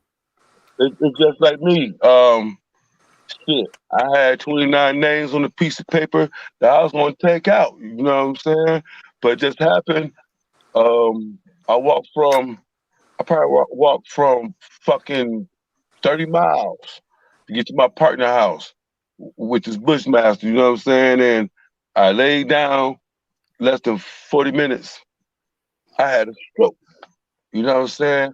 And if Right. his son did not bump my feet or wake me up, I probably would have been dead or would have been messed up. That's But the his only thing I don't want to never have is a stroke, goddamn. That's why I try to stay hey, working out and stay in some kind of shape. stroke come from depression, worrying, Stress. worrying about things that you can't not do what you're supposed to do. But it ain't your worry to stress yourself. That's why I say most of these kids now today, or most of my friends, they'll call me for some advice, and I tell them not to worry about what's going on because it's already been written. The only thing you can do is be better than you was before. You know what I'm saying? The worst conditions to make you a champion. You know, and I believe that if people would take time out to look, listen, and learn, they can help that person. Cause like a friend of mine's helped me, and motherfucker thought he was crazy. He up there chopping trees, kicking trees and shit, and talking to himself. That man ain't crazy. He just do that shit. You know what I'm saying? But I'm end up in the same cuckoo house with him, and he told me off rip, "Hey, don't take this color, that color, that color. They got you if you do. They got you." And I didn't take it. Did you But say you was in the same? Y'all was in the same cuckoo house? yes, sir. So the Yes, sir. nigga was so y'all both were crazy. Y'all had to get put in there. You can't say Well, that nigga went crazy. I'm gonna say it like this. I believe the man wasn't crazy, just something that he needed time out. You know what I'm saying? He needed a timeout because the man talked to me with highly good sense of respect. You know what I'm Well, saying? But when on the outside, he do his thing, and most of them do talk to you with highly good respect, and most of these mental people do have some kind of intelligence to them, but it depends on what person they is when you meet them. exactly because I'm not gonna front. I have multiple split personality, but I don't even like those motherfuckers come back out no more. Only but two people gonna come out. It's gonna be K Top, no three, K Top, No Sleep, and motherfucking Tree. You know what I'm saying? You sure it ain't four? And Damn, my bad. What's I'm up, just, Jay? I'm just What's up with proving. it? No, What's up with you, man? My But check man it out threw me though. off when he said he had he had three little dudes that gonna come out. But yeah, you know what I'm saying? I ain't gonna lie, this is a serious topic, you know what I'm saying? And Get this. I'm glad to be a part of the conversation, man. Get this God, though. I done dealt with a lot of different people, man. And I'm gonna tell you one thing: mental health is one of the biggest problems in our country, man. People don't really understand the repercussions of everything that we done grew up learning, man, as far as our country and how we do things. A lot of that stuff can actually be mentally scarring. You know what I'm saying? Especially us as black youths and being in the hood and dealing with certain type of things and stuff like that. Now, I don't know what Tatiana circumstances was, but we all know that she was pretty well off. But that doesn't necessarily make it any different sometimes, especially when you have to deal with the industry and the aftermath of, having a parent in the industry and whatnot. You know what I'm saying? A lot of pressures come with that. You know, they want to. A lot of people expecting you to be something. You know what I'm saying? So follow your father's footsteps in some type of way, and or your brothers, or you know what I'm saying? Anybody that became successful in the industry. And that Uh, shit weak to me. That shit weak to me. Like I don't, Yo, like Mike sound crazy, bro. Your mic what you is mean, crazy. fam? Hold on. What you mean though, fam? Like, what's weak? okay, when I say it's weak to me, I mean far as like the celebrity status feeling like they gotta go above and beyond because they parent is a celebrity or something like that. You know what I'm saying? Like Yeah, I do agree. I'm gonna use for example, like everybody used to tell me when I was young, boy, you gonna be a preacher. You gonna be a preacher. You gonna be a preacher. No, I'm not gonna be a preacher. Watch, that's what they all say. Before you know it, God be on ask you this and that. Man, nah, I'm not gonna be a preacher. Like everybody got how they own destiny, and I think it like I don't know what it is about the kids. I guess it is the fame. You gonna look at it like that, to where they get in these positions or their parents in these positions uh, to be superstars or very known celebrities to feel like they gotta have some kind of past of their parents or something. Or that's the way it's supposed to go. I don't know. Hey, fam, this is what I think a lot of times. I ain't never wanted to be like any one of my parents.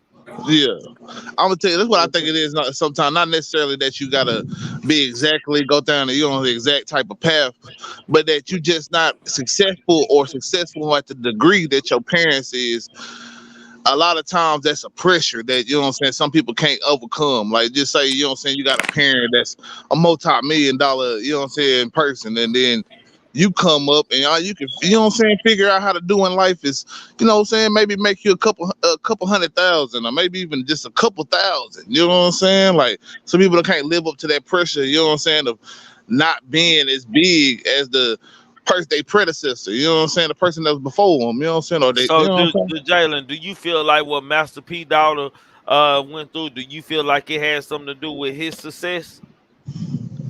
I ain't gonna say that it has it necessarily. I'm saying it could be a possibility, not necessarily that it is, because I don't know. That's why I said I don't know her circumstance, but it could possibly be that. You know what I'm saying? You see, I think we see a lot of times with the kids. You know what I'm saying? The fame of their parents affects them. Now, I don't think that it should be like, you know what I'm saying, the person should end up, you know what I'm saying, being so mentally distraught from all this different stuff. But we don't, I mean, I ain't never been in them shoes. I ain't been rich and famous and, you know what I'm saying, Master P's son, or, you know what I'm saying, daughter. So I don't know how that feel, you know what I'm saying, growing up, and, you know what I'm saying, whatever she growing up. Maybe she not from the, you know what I'm saying, actual New Orleans, you know what I'm saying. She don't get to see her family like that or understand the Well, roots of where everything come from. allegedly, I don't want to be for sure, but allegedly they say her mama's a drug addict too. Yeah, and a lot of things come from my parents too. Like if she had that type of, you know what I'm saying, like just genes in her body, it might not take much pressure for her to get into the situations where she's doing some drugs, and then when you're starting to weaken your mental because you're here doing these drugs and whatnot, now it's easy for type of some certain thoughts to come in, and you know what I'm saying. Now you wallow in these drugs. Now the drugs the only thing that make you feel, you know what I'm saying, like you something, you know what I'm saying, and little do you know, people look at you like, damn, she the shit, fool, she Master P daughter, you know what I'm saying, or whatever. But she don't see that. All she sees is that, like, shit, you know what I'm saying, I ain't lived up to what I think I should be, and woo the woo the woo, you know, like, I dig it. yeah, you know what I'm saying. It's just like I say, me trying to think about it in my opinion on it, because I really can't ever, you know what I'm saying, understand, you know what I'm saying, certain things, because I've never been that far down the mental health journey. Like, I feel like with my own mental health, it's just been more like trusting myself and not letting outside thoughts and, you know what I'm saying, entities get inside my head and confuse me, you know what I'm saying, more than like I had a problem with my own thought process, because I feel like I know myself. I like how he worded that. North Memphis. Hold on, I'm gonna give you a mic back. North Memphis. Salute to What's everybody. up with you, man? Anything you want to tap in on this? Hello, famo. Man, the whole mental health thing, that's one of the things that I had to not, I wouldn't say like medically deal with, but like physically deal with due to the particular things that I've experienced through life. And so like I got a lot of my, like, out of the 12 people that was in my team, it's only me and my best friend left, because um four of them got killed in Afghanistan in the IED blast, and the other ones, they killed themselves over the past 3 years. And so with the mental health thing, in my experience dealing with certain individuals. I'm gonna let you finish. I'm sorry. I want to ask you a question. No, go ahead. Okay, bro. I don't mean no disrespect, man. I know this Memorial Day, man. Salute to all the soldiers and stuff, and y'all soldiers out there. Military gotta be bullshit as fuck, my nigga. Like, just real talk, man. I know we got here to fight for the country and need somebody to do all of that. But like, all of y'all like got connections. Like, the military leaves you with connection and bonded to people which you don't made your brothers, man. And bad situations, like, that's like make a person go crazy. Like Right. you know what I'm saying? Right. Am I wrong for that? No, Like, you right in what you're saying, because what they do is you get broke down and you get rebuilt. Pretty much, it's another form, in my opinion, of being in jail without the bars. That if you look at it that way, but um, the mental health aspect of it is like, but honestly, you don't. They just now over the past 10 years start giving resources for mental health for veterans. like literally over the past 10 years, you know, and then they start doing different things. They say PTSD is another form of mental health, but you can have PTSD from a car wreck. You know, you can have PTSD from seeing somebody get shot or getting shot. PTSD affects everybody, but there's different stages to um mental health in itself. You got addiction, which is substance abuse. You got physical. You got emotional. You got sexual trauma. Those are some of the categories that cause you to have those type of behaviors. I also want to clear up that addiction can be more than just, you know what I'm saying, substance abuse. You know what I'm saying? A Right, lot of times we can be addicted to, you know what I'm saying, foods, a person, you know what I'm saying, a lot of stuff. right, Addiction, you know what I'm saying, as long as them dopamine hits and stuff in the brain is clicking, it could be a lot of different stuff. We just don't really realize that. right.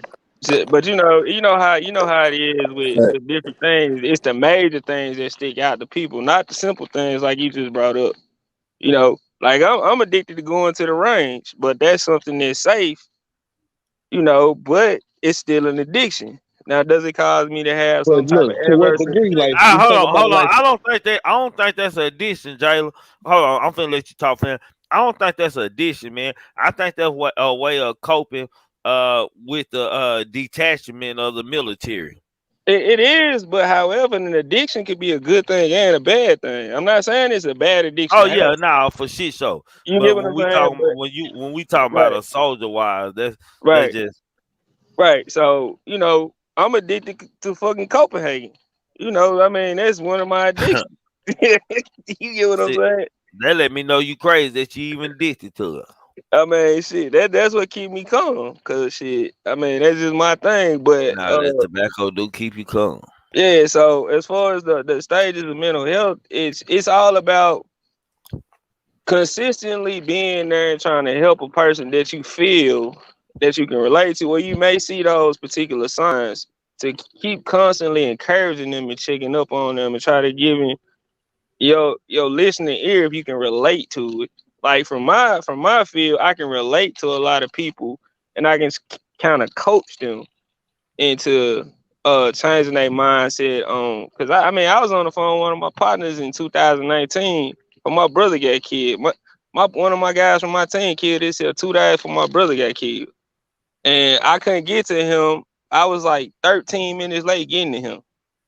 And we was on the phone and we was talking. He was like, man, I give up. I was like, nah, don't give up, homie. Why? You being a bitch right now. You giving up, man. You kill yourself. You a whole hoe to me. Bro, all this shit we done went through and you gonna kill yourself? Come on, bro. That's the way I look at it. If you take yourself out, you are weak. Only you stay here so hold you on. can fight. I'm just gonna say this. Not that I ain't gonna say that I don't disagree with you, really, because I mean, and my kind of how I feel, but at the same time, you kind of got to be sensitive to the other person because you got to think about it. Everybody don't got the same mind frame and have the same heart, all that. So like, what we might look at as a small battle, that battle like major to them niggas, man, like for real. And I could dang look at it to make myself feel like I'm in it specialer than another person. It's just that Right. they really have to, you know what I'm saying, go through a lot more because maybe they don't have a certain thought processes that can bring them to certain conclusions that we have. Just Right. the only thing. But yeah, and I agree with what you're saying. But you know, But hey, boy, y'all having some good conversation over here, boy. I see y'all, man. Salute to Yeah, Jalen for they the are. respect. Yeah, salute to Jalen for stepping in Salute, and saying salute the for right real. shit. Goddamn me for shit show. And salute to Memphis, man, for the conversation dialogue. Y'all go ahead. My bad. Y'all go ahead. Real no, it's shit. good. Yeah, but no, I Salute. don't disagree with you, Jalen. My thought process dealing with these particular individuals, which is my partners that I fought with. Sympathy is another thing because I put it like this, right? The thought process and from dealing with veterans and different things, sympathy is one of the things that from what I'm talking to my partners is like that's one of the things that make you depressed. Thank you for your service. And I tell people, thank you. I didn't fight for this country. I fought for the guy to the left and right of me. Or for the check eventually. Well, that's if you officer and you pick up rank and all that, because the money ain't there unless you deployed or doing something else. However, it's still better than working at McDonald's or something. Back then, now shit, you can make more money doing it. But I digress in what I'm saying. But you right. It's the sympathy is not something that you need at that time. You need some form of aggression. Be like, hey, bro, this is what I need you to do. Talk to me until I get there. Don't be no hoe. Stop this shit. You get what I'm saying? Those type of things. Not as aggressive as I'm saying, but because that's specifically me talking to the people that I know. Mm-hmm. So I'm just saying, just to give you a base from my perspective, not saying that it's right or wrong, but just to build a dialogue even further, specifically on this.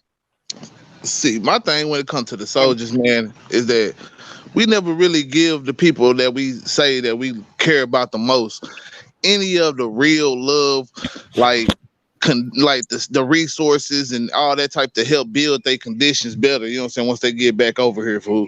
Like we got a Memorial Day, but you know what I'm saying? We got a whole park where a bunch of veterans can't even, you know what I'm saying, get a house. You know what I'm saying? You know what I'm saying? Like it's all type of stuff like that I just don't never get when it comes to the country. Like that's the reason why you kind of have to have that mentality when you a soldier. Like I'm not fighting for this country, I'm fighting for my brother. Because you know what I'm saying, at the end of the day, saying fall into the whole American propaganda of you know what I'm saying, doing this great patriotic thing for the country. You know what I'm saying? You really find out some of the shit that we do. You know what I'm saying? It'll fuck you up even more. Like, oh damn, we really wasn't the good guys this time, and this, that, and the third. Right. You know what I'm saying? I agree with you. You exactly right. I mean, what you speaking on is facts from what I done seen. Like literally, the country don't take care, especially being a minority, right? 100% when you're a minority, I already know they say Right. fuck up for real. Right. And so the thing is, veterans are a minority too, no matter your color. If you look at it, right? So if you black or you Latino or you biracial or whatever, you got one strike right there. You're a veteran is too, because you're not gonna. People look down on you. They've changed their outlook over time.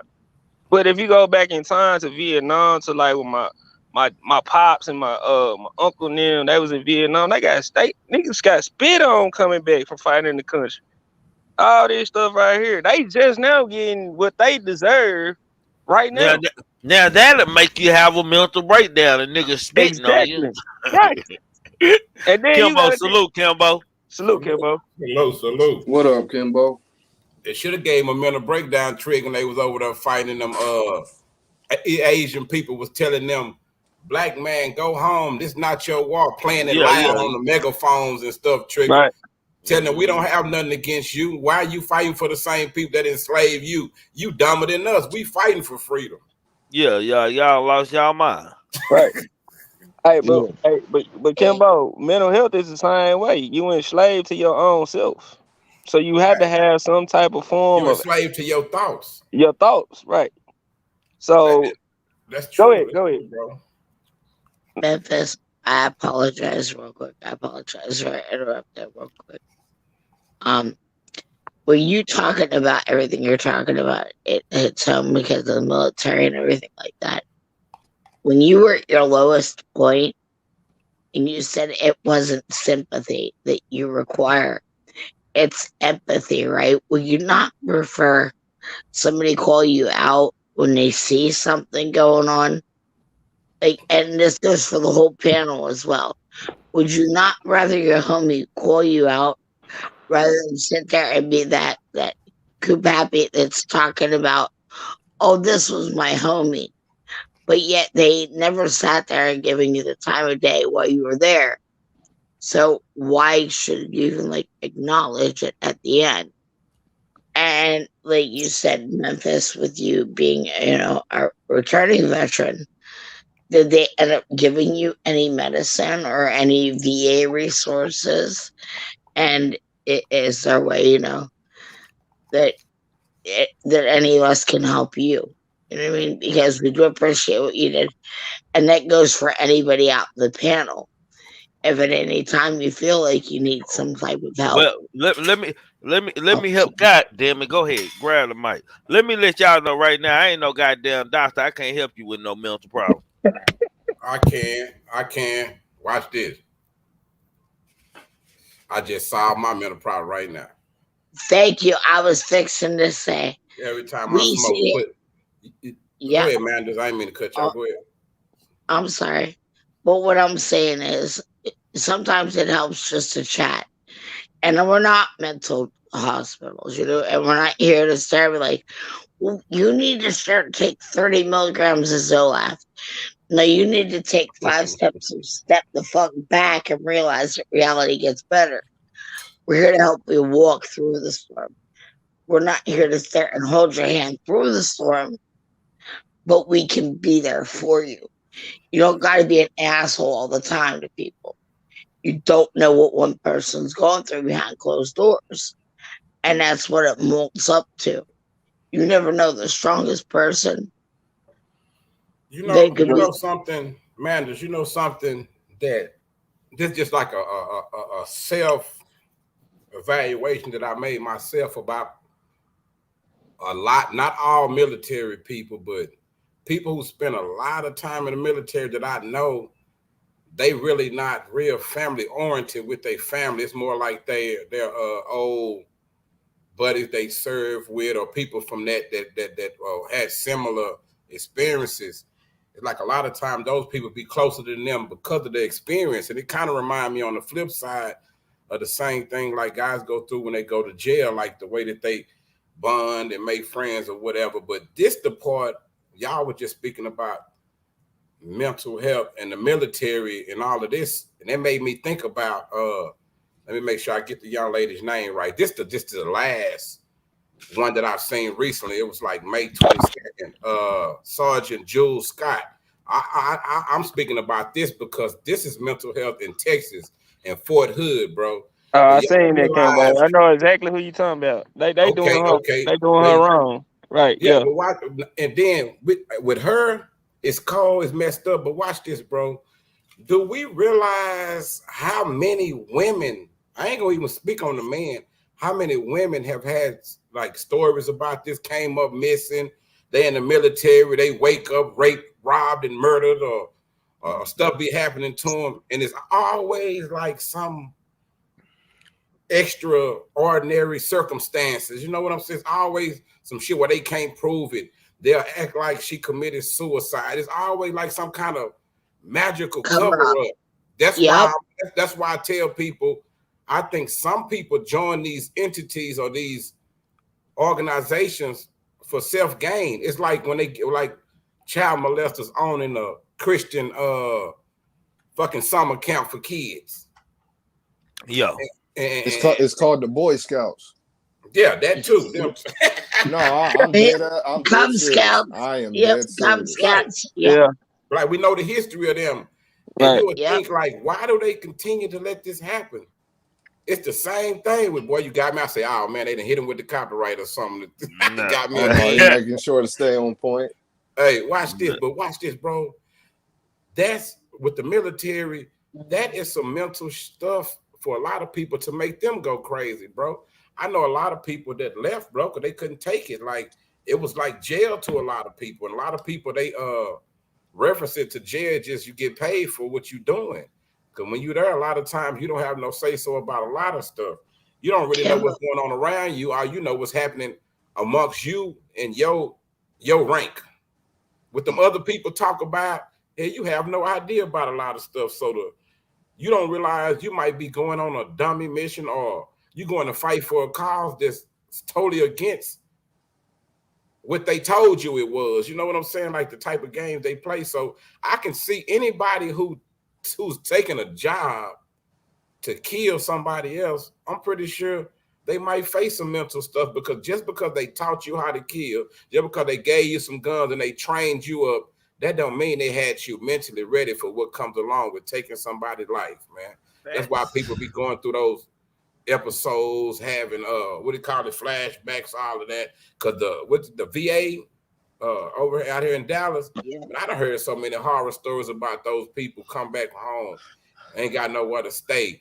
It take them 10, 20 years to get their check started. And I'm like, so what is the whole point of going and fighting for your country if your country not going to fight for you? That confuses the hell out of me. But I guess it gives some people some stability. And, you know, if you got a guy I know the motherfucker crazy, but hey, the veterans place is the VA is the hang out. Nigga, go down at the VA. Oh where yeah. they be at. Yeah, where they will I don't But be at. but all VA systems are like that, Kimbo. Y'all, the one here in Memphis is way where that's the one we got here in Memphis is one of the worst ones. Would it look That like a trap? Man, no, I'm talking. I mean, not just that. You go in for a surgery. You go in for a surgery to get your appendix removed. It was a dude had his leg amputated. And he was just going in for an outpatient procedure. See all that kind of stuff, bro. That's. I mean, to me, it shouldn't be no excuse for the way that this country handle the veterans. I ain't gonna lie. I don't care if you were a cook, if you was just somebody holding the flag, or you was just typing letters, or you worked on the computer, whatever it may be. I feel like people who serve, bro, and teachers and all of that stuff, those people should automatically get a certain. It should be a certain rate. They payment should be set at some 2 to 3 times better than what it is, if you ask me, because man, they giving y'all not only they serving, they giving you their whole life. Because it's a chance that both of them, with teachers and with people serving in the military, they might not come home. Shit. But you gotta look at this though too, Kimbo. At the end of the day, the way the shit work is the military is just another form of entrapment, right? The only thing you get taught is skills, no matter what your skills are. So when you have to go, let's just say you get workman's comp from a job, right? That's what the VA system is. You have to go on there and prove your case to the VA, unless you literally had a leg blown off or some shit like that, right? Right. So I got medically retired. I'm 60% disabled, right? So I got blown up. I had a traumatic brain injury. I can tell. You think we can't tell you had brain injury, nigga? Nah, I'm fucking with you. Nah, you could. Nah, that's true. But yeah, nah. I thought it was from that snuff. Nah. They helped me stay balanced. That's my balance, right? That going to the range and Gentleman Jack. That's my balance right there. But but the VA is just like getting workman's comp. You got to fight for it. And you think about, look at all throughout the years, like I just said, the system just got better over the past 10 years. I joined the military in 2002. I got retired in 2012. The system itself, it wasn't no going to the doctor and in the military, you go to the doctor, it's like you a pussy. Like they call it malingering. Okay, like, that's what I am then. I need to get my arm fixed. Fuck y'all. But my thing is, Caribbean Casanova, salute. The way they trap you is right. Like I was infantry, so like we go to the field and stuff. So if you go to medical, we call it BAS because I was in the Marines. We go to the battalion aid station, the medical. Somebody in the country for real. I heard crickets and shit. That's me. Yeah, you out there in the woods for real. Go ahead. Yeah. I'm at an outdoor range right now. I know. What you hunting, nigga? No, I'm doing the training class. Oh, I finna say ain't no deer season, nigga. Nah. We doing some tactical shooting. Oh, okay. That nigga hunting possums, tree. We try to make some of that possum stew. Hey, if I get one of them country ones, I skin that motherfucker, cook it. I can survive off the land. Say, man, I ain't mean to change the subject right quick, but please let me throw this in the tree. You know, I always have some shit I done ran across, man. Yeah. Have y'all had time to check out my nigga Cowboy Nip partner, bro? That nigga interview on No Jumper. Nah, I ain't checked it out. Trig, say, man. Cowboy. I thought. Oh man, I ain't gonna lie. The nigga Cowboy made me look at him totally different. Trigger interview when a nigga up there, when a nigga being genuine and being real. So we done heard what everybody else had to say about what happened that day with Nip and everything. Man, I ain't gonna get too deep on it, man. But y'all gotta go check the video out, man.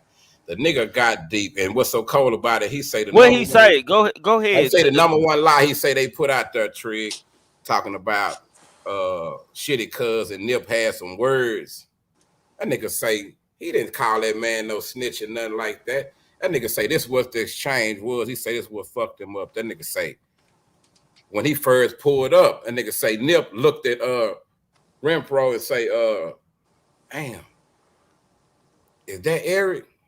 Say nigga highlight, yeah. Say Nip highlight, I wonder how this finna play out. He say when the nigga pulled up, Nip was just telling the nigga, not on no checking no nigga. He say he was looking out for the nigga because they was half-ass all right.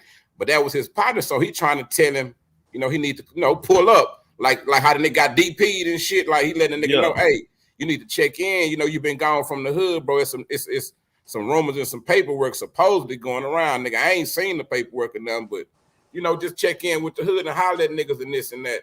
And the nigga was like, if the nigga would have came back and walked up behind Nip, Nip would have looked behind him and turned back because it wasn't on no shit like that. He said it wasn't no situation like that, bro. He said it wasn't no crunk shit like that. He say, man, I ain't gonna even lie. He say, y'all might think I'm lying, bro. He say, but you know what that nigga shitty cuz was doing? That nigga say it's already known that 60s kill more 60s than anybody. Well, Nip say, nigga, he said that about his clique, nigga. He said they eat each other or whatever. That nigga say, nigga, I've been getting high. I didn't know this, bro. The nigga was so real, Trig. The nigga say, man, nigga, they say you was Nip business partner. That nigga say, bro, I wasn't never Nip business partner, bro. That nigga say, I was the dope fiend, nigga, that hung around the store, nigga, that Nip saved, nigga. Nip cleaned up. That fucked me up, nigga. I never knew that trick. Nigga say he was smoking crack, everything, but he say, the nigga say, I worked for the nigga brother. I didn't know that. And nigga say he worked for Black Sam. He didn't work for Nip or nothing. But he was explaining how he was the one made the move to help nigga get where he got, but he got locked up. So I'm listening to the nigga story, Trig. The nigga being so genuine, he ain't trying to blow himself up and make himself look more like than what he is. The nigga was being so genuine, bro. That nigga say, man, that nigga shitty cuz was full of that deal. And he say out there they be on that met, on that you know, on that issue, on that cream. Mm-hmm. He say when the nigga came up, I was looking at the nigga. He say, man, the nigga was high. He said, I guess out of the conversation nigga had with Nip, bro. He said how that shit had your mind going. He said, that nigga must have been tripping, hallucinating. He said, because nigga, it wasn't even no situation like that. And that nigga said this, bro, fuck. I said, that's a good point, Tree. That nigga say, so who, can y'all please explain to me, so who is benefiting from Nip's death? And he said, go look at it. Nigga ain't nobody other than his family, bro. And nigga say, ain't me, Big U, none of us. And they were breaking a lot of the shit down. They let me know a lot of these niggas just be lying, bro. Just this whole time, they've been just giving us a whole bunch of lies, bro. I say, but I guess that's how the game work, man, for real. That nigga say he went to jail, Trig, and went to the crazy ward and everything, trying to get to the nigga. That nigga say he got so far in that crazy ward and realized how rough it was, Trig. The nigga changed his mind, man. Shit. Change the beds and all that in there. No, real life. In real life. Good interview, bro. You got to check it out. I'm gonna have to check that out, bro. Yeah, he said some real shit, bro. The way he broke it down, why he fucked with J-Rock and them and different, you know, Brim and Blood said. I say, hey, man, I thought this Cowboy nigga, I ain't gonna lie, I looked at him like that, you know, that's the dope fiend nigga. We riding him. He's an idiot. Like, nah, man, the nigga smarter than what I thought he was, Trey. I believe it. Shit, most dope heads are smart. Shit, they intelligent as hell. Hey, shout out to R.I.P. my nigga T, man. Who is T? Nigga Dope Fiend T. Oh, Dope Fiend. Oh, shit. Nigga, but T, I keep forgetting T dead. God damn, I thought T was gonna live for a long time. Hey, that nigga T burned up some shit behind the goddamn barbershop, boy. Trying to stay warm. Trying to stay warm, boy. God, you know you got a real hood though, bro, when some shit like that happen. And don't nobody call the laws on the Dope Fiend or nothing, man. He's sitting there watching it burn with the fire department with everybody else. Everybody like you probably gonna talk noise to him, go off on him, but he one of the guys though. He just happened to be out there like that, man. Yeah. The old niggas were catching murders and shit in the 70s and shit, man. Man, that's crazy, man. Like for real, like OT, man. I think Like Kennedy talking about he high off that brown ass. And we ain't forgotten, nigga. We don't forget over here. King guy. Hell, I ain't give me no hookah tobacco today. Shit, I put green in there, goddamn. I ain't never smoked no green out of no pipe. Shit, I ain't doing it. I got too goddamn high too quick. I had to stop smoking, bro. I thought it was made. I thought that was like they made for. Like I said on the Instagram I was earlier, if smoking I real come out there, hookah. we smoking out there. If you can't smoke out of a bong or a hookah, oh man. Boy, nigga, I had to let it go out, nigga. Then I'm so high over here, I knocked the whole down. That's why I disappear out of the camera. Hell, I don't burn my carpet up. The cold don't burn. I don't burn my carpet and everything up. You ain't lying, SLK, because she was trying to cover up for herself. Shit. She didn't want no parts of that shit. She was trying to make sure she wasn't involved no kind of way. Nah, that's crazy though, bro. You think about that shit though. Like a lot of niggas be having some good movements, bro. That almost make niggas scared to try to become the one. You know what I'm saying? Because you a target not only by white people and all this shit. You got to worry about your niggas around you hating, tripping on drugs, mental problems, or whatever it may be.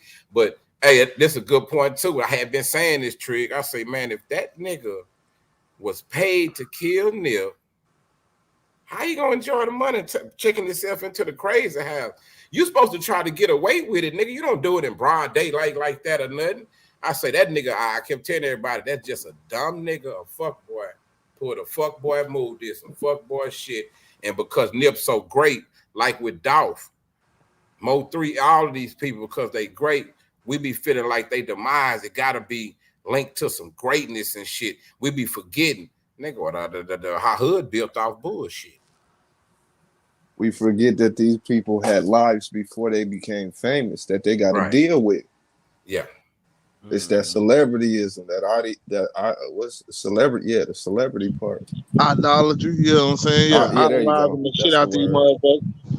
That's why I say I don't put none past nobody. Right. Nobody for what? That nigga got killed in broad daylight, and if you say it was a conspiracy because he got paid, like Kimbo said, how is he enjoying that money? Don't make no sense, man. Crabs in a barrel type shit. I wouldn't even say that, just ignorant shit, because anybody can do it. You know how niggas in the hood, they'll overlook a nigga, right?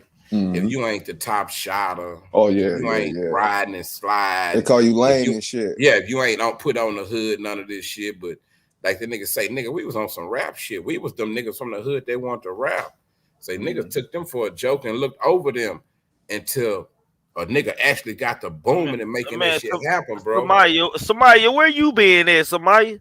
Samaya say this the best video considering we have mental issues. Hell, that's how we used to talk about over here with shit like that. Goddamn me, y'all didn't want to hear that shit. We talk about it every stream. Regardless, we talk about it every stream if you pay attention. Samaya, I was mentally evaluated at the age of 14. I was in the Texas Youth Commission for numerous homicides.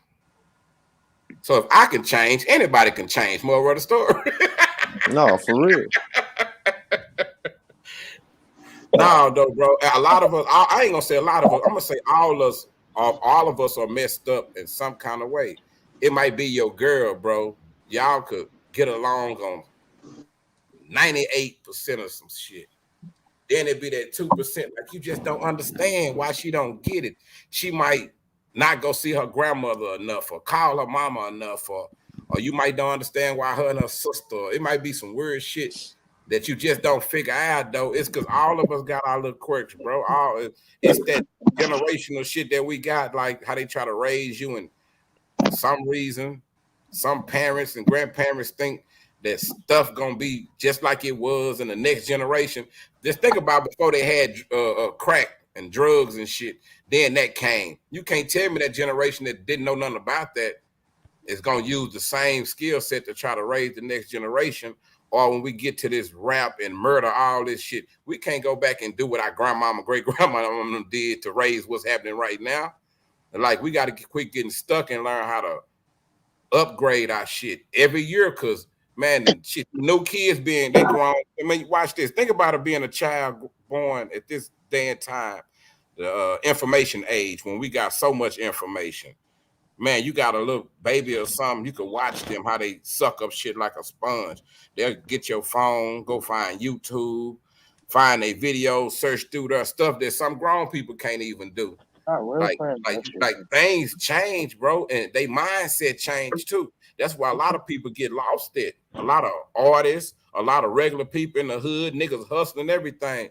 A lot of people they master one thing and they start thinking, oh shit, I know how to do this. I'm the man now. Nigga, they done came out with 444 more motherfucking games since you done mastered one. Can I say this? Niggas will stop growing, bro. And that's what kill us. And then like this right now, we got a lot of niggas, Trig, that probably salute us for what we doing. But we got some niggas that's stuck in the past, sitting back saying, man, I ain't no motherfucking internet nigga. Nigga, I ain't finna get on there and tell nobody nothing. I ain't finna get on no computer and talk to nobody. And like, nigga, shut up, your stuck ass. Can I say this real quick? I want to see what's wrong with majority of the new breed. You know what I'm saying? Pride is the devil. Yes, period. Pride is the devil. You know what I'm saying? Like the gentleman, before I hung up, I had to leave though. But the guy was like, I was kind of messed up in the head because he said he got multiple split personality. And I do. I got the good, the bad, and the ugly. You know what I'm saying? And I prefer to stay good because the bad, he's just Billy badass motherfucker. But the ugly just don't give a fuck. You know what I'm saying? So I don't try to let nobody see those two characters because it's like Triggaman said, each one teach one. You know what I'm saying? I'm learning just as well everybody else is learning. You know, because like watching y'all three brother Pooh Black, King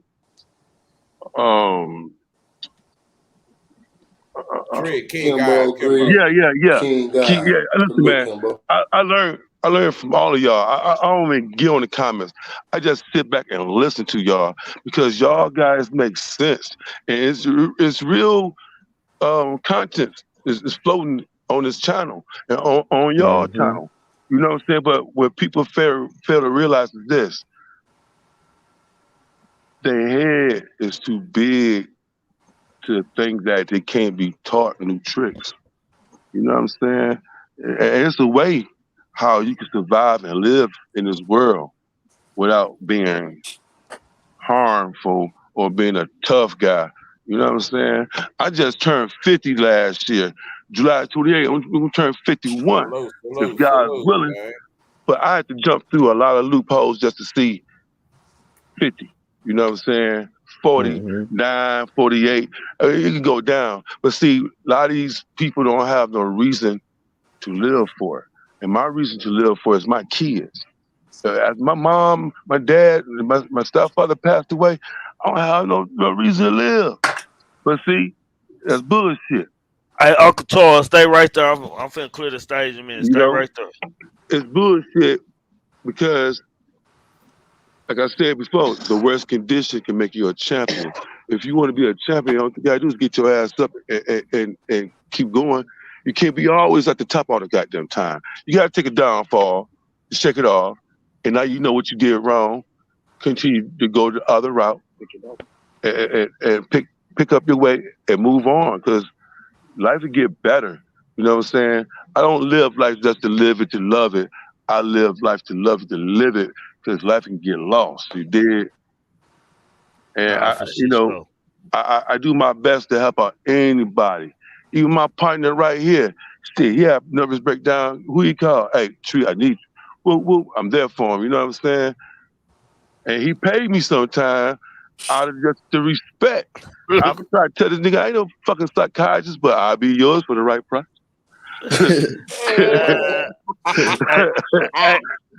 Hey, to all my guests on that North Memphis, Manders and K-Top, man, salute to y'all, man. Appreciate y'all. Stay here, bro. We love you, family. See you later. Already. Let's see. Okay, where you at, Uncle Charles? Uncle Charles in the house. Let me tell you something. Uncle Charles. What's up, man? What's going on, man? Uncle Charles. What's up, man? Like I said, man, I just got off work, man. It's a blessing to see you cats every day. Let me tell you something, man. Let's talk about depression. Let's talk about depression and being crazy. You know, I know what depression is. I lived that kind of life for a long time. But let me ask Trigger something. When you standing buck naked over your auntie trying to steal a cigarette, are you crazy or your ass just naked? That's what I want to know. Let me tell you something. We got a lot of shit to deal with in this country. We dealing with niggas on lost in mind, and let me make it straight. Let me make it straight. I'll go out to anybody that's been sexually assaulted, anybody that's been wrongfully done. But when you smoking crack, your ass ain't crazy. You just love smoking crack. Let me just say this, man. I see an ugly white girl out here. She's goddamn ugly. She don't even know it. And then her boyfriend walks black. This nigga ugly too. And they bought a dog. He look better than both of them. Let me tell you something, man. Let me tell you something. You crazy because you want to be crazy. Now I got a friend of mine, man. He was born with 2 left feet, so he always wore 2 left boots. And this tried to walk in the Walmart. I knew it wasn't gonna work. And then they found this nigga on the side of the building running into it. Let me tell you something, man. Let me tell you something. I had this nigga I knew, man. I had this nigga I knew. The nigga kept on talking about me, calling me crazy, calling me this. 6 months later, this nigga lose his leg to gangrene. So the nigga kept on, the nigga hopped like Peter Cocktail, and the nigga kept talking. I knew my motherfucking car was raggedy. I knew my car was a horror picture. I knew it was, but I kept on riding. Let me tell you something, man. Then this nigga kept on messing with me. Then 6 weeks later, this nigga lost his eye. So now this nigga don't lost his leg to gangrene, don't lost the goddamn eye cataract, and now this nigga can't see or walk straight. But this nigga can still talk. 6 months later, this nigga lost his voice. Some disease will make you not say anything anymore. So that nigga kept on at me, and the only thing he had to do then is point. And you know where he pointed himself to? Straight in that goddamn graveyard. And that nigga was dead. That nigga died. Man, there's some Trigger. People are always talking about something wrong with them. Unless you face with a naked man in a subway, nigga, stop talking. Let me tell you something, man. We talk about alopecia. Now, let me tell you something, Trigger. You're a smart cat. Now, men, we lose hair in our underwears every day. What we got? Alopecia in the ass? Come on, man. Come on, man. Come on, bro. So, you know, we got all these things. We got depression. We losing half the back of our ass. We losing every goddamn thing, man. But let me tell you something, man. I'm gonna say this in closing. Let me tell you this in closing. Let me tell you something. People do stuff on impulse. Not because they want to, they just do it. Now I'm on the goddamn aisle in there on aisle 6. And a white woman was down there looking at the milk and butter. And she hauled off and let off a fart. And she looked at me. What the fuck you looking at me for? It came out of your ass, not mine. You the next motherfucker is grocery store.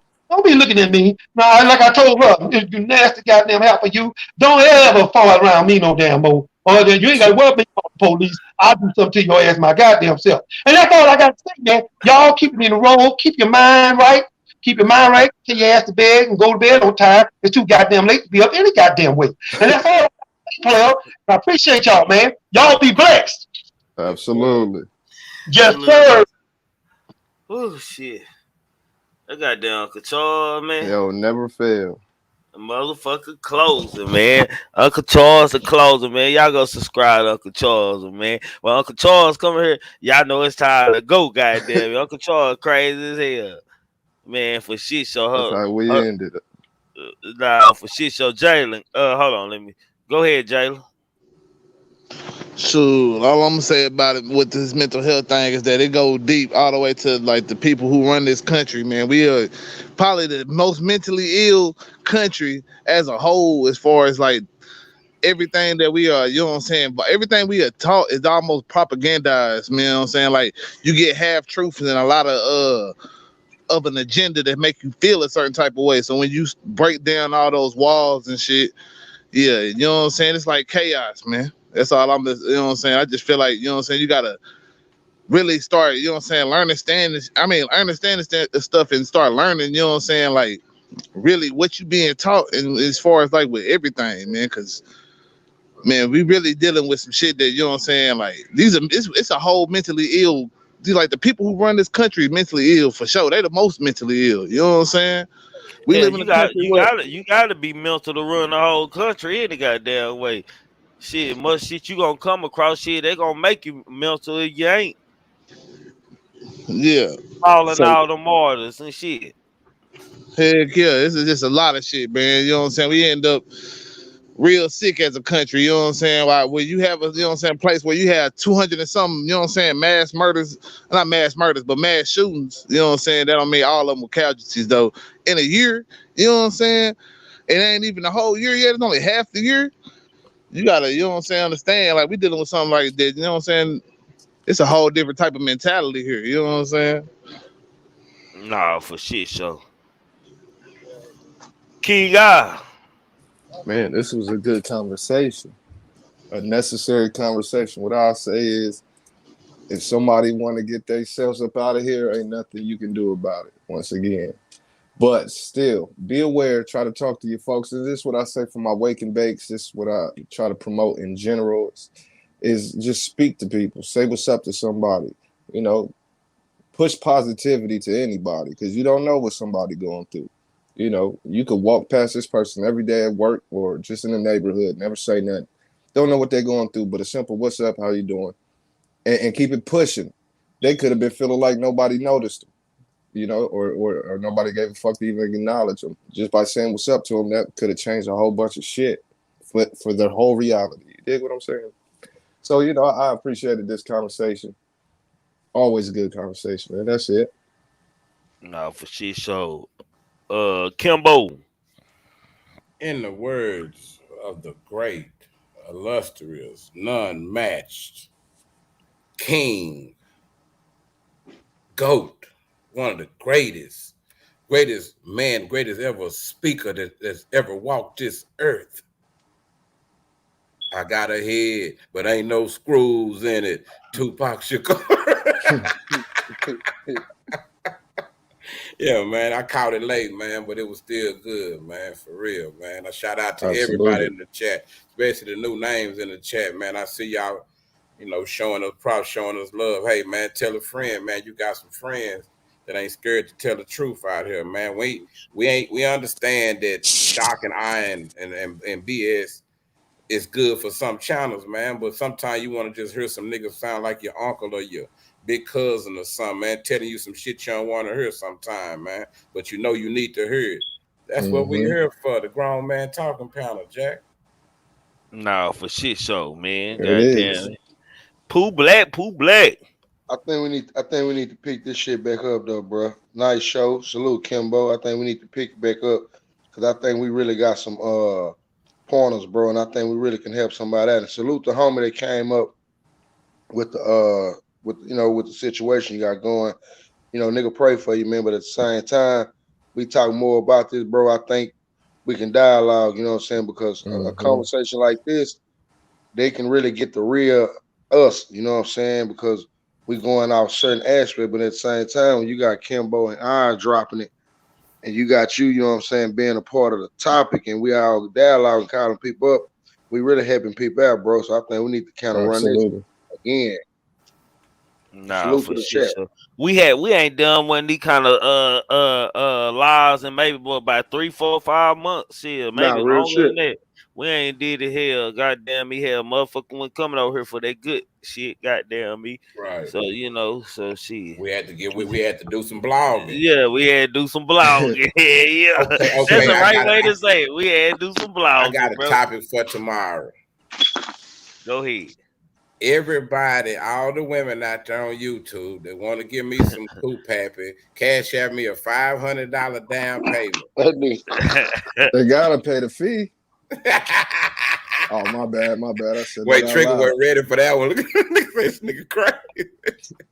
Cash out me $500 down payment, man. When you send me the cash out, say it's for a puppy.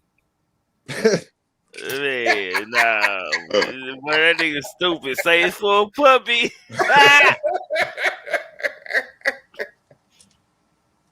But y'all crazy. Say, man, y'all been tuned in to entertain by the GMT, the Grown Man Talking channel, man. Y'all make sure y'all go subscribe to my brother from another mother, King Guys, man. Come on with it. My partner in crime, Pooh Black, and the big homie, the OG Kimbo Greedy, man. Y'all make sure y'all do that and don't be no hater, man. If y'all ain't did that, man, y'all missing out on good content. The Wake and Bake, man. We gotta get everybody lives on the same track, so man, everybody get their shit popping around this whole man for shit show, man. But y'all make sure y'all subscribe, check out their video. Kimbo always dropping some video. King Guys always dropping some video. Hell, Pooh Black don't started dropping videos here and there, man. He getting better, man. So, man, y'all tune in, man. See what's going on. Brazy Media, Coach Dude now, Master, man. Y'all tune in to them too, man, for shit show, man. Anything else y'all want to say before I close up? Appreciate you, man. Nice show. Already for shit show, man. Salute. It's okay if my little girl sleep. I'm gonna go live, my nigga. So let me go check with the boss right quick. Nah, for shit. So, hell, I'm so high, nigga. I'm going straight to bed, nigga. I ain't gonna eat like I'm finna go straight to bed. Nah, man. Tonight has been a good show, man. It was good to get back to one of our regular topics we usually have, man. I appreciate everybody even tuning in here and staying around here and even conversating about something other than just mess all the time, man. So I want to salute to y'all for that, man. Salute to the chat, man. First of all, I got to salute to everybody in chat. Very positive, man. That's everybody. I ain't had no problem. I was staring at the chat. That's why I kept my camera off, because I'm policing my own goddamn me chat. Sometimes you got to do shit yourself. Just saying, you got to do shit yourself. For shit show, man.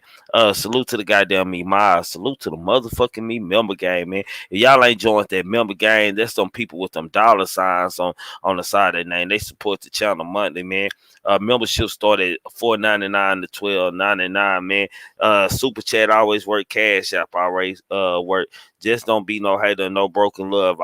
Also, please make sure y'all subscribe to King Guys, Kimbo Greedy, and Pooh Black, man, my panel mates, man.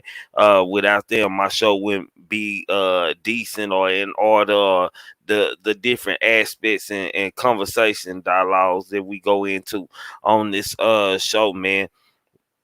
With that being said, man, thinking cultivate the mind, opening the roads to highways across the world. Without thought, you can't accomplish anything or become anyone in life. Keep a clear mind, keep your eyes open, pay attention to everything, everyone, including me. Never make an excuse. You want to know why? Excuses are tools used by a company. And yeah, I do mean a company. Individuals to build monuments or nothing. Therefore, you are nothing. Dirt bad nothing. Poo cheese nothing. The most important one of them all. Know the limitations to your what? Your body. And the unintentional grasp to what? People and things. Before you start dreaming after one day, your mind will come a self-centered thought of many negative things and many negative thoughts. To y'all looking ass niggas in the bushes. If you're a cartoon character in the beginning, you need to be a cartoon character in the end, because how you start is definitely how you gonna finish. Replacing me is easy, but finding another vibe like Trig is impossible. You'll never meet another nigga like me, I promise. They say they gonna kill me with Harry up, cause my son and my nephew gonna murder some. Gang, and we up out of here, man. Salute, good night, see y'all tomorrow night. Me with hurry up, cause my son and my nephew gonna murder something. Gang. Say, man, I don't give a fuck about the feds, DEA, ATF, task force. And y'all, Duke ain't working nothing over here, man. I asked Duke to come up here because I needed to get an understanding of him, man.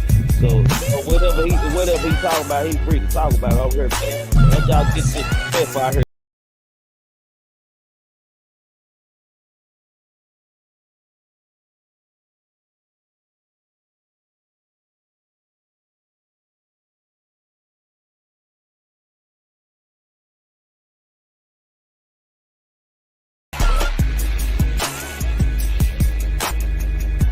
Truth be told, allegedly, y'all make sure y'all subscribe to him, man. Man, thinking cultivates the mind, opening new roads to highways across the world. So without thought, man, you can't do nothing, man. You titled to your own opinion over here, man. You can agree to disagree and disagree to disagree. You follow Pooh Black.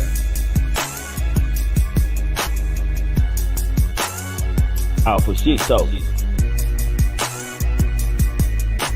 AKA all the way, mate. Y'all know what I call it. Y'all know what she is. AKA all the way, mate. With me. Who is all the way, mate? Show. Grab some popcorn. You know what I'm saying? No, for shit show, man. You get what I'm saying? You get what I'm saying? I'm just saying, though, man. Enjoy life.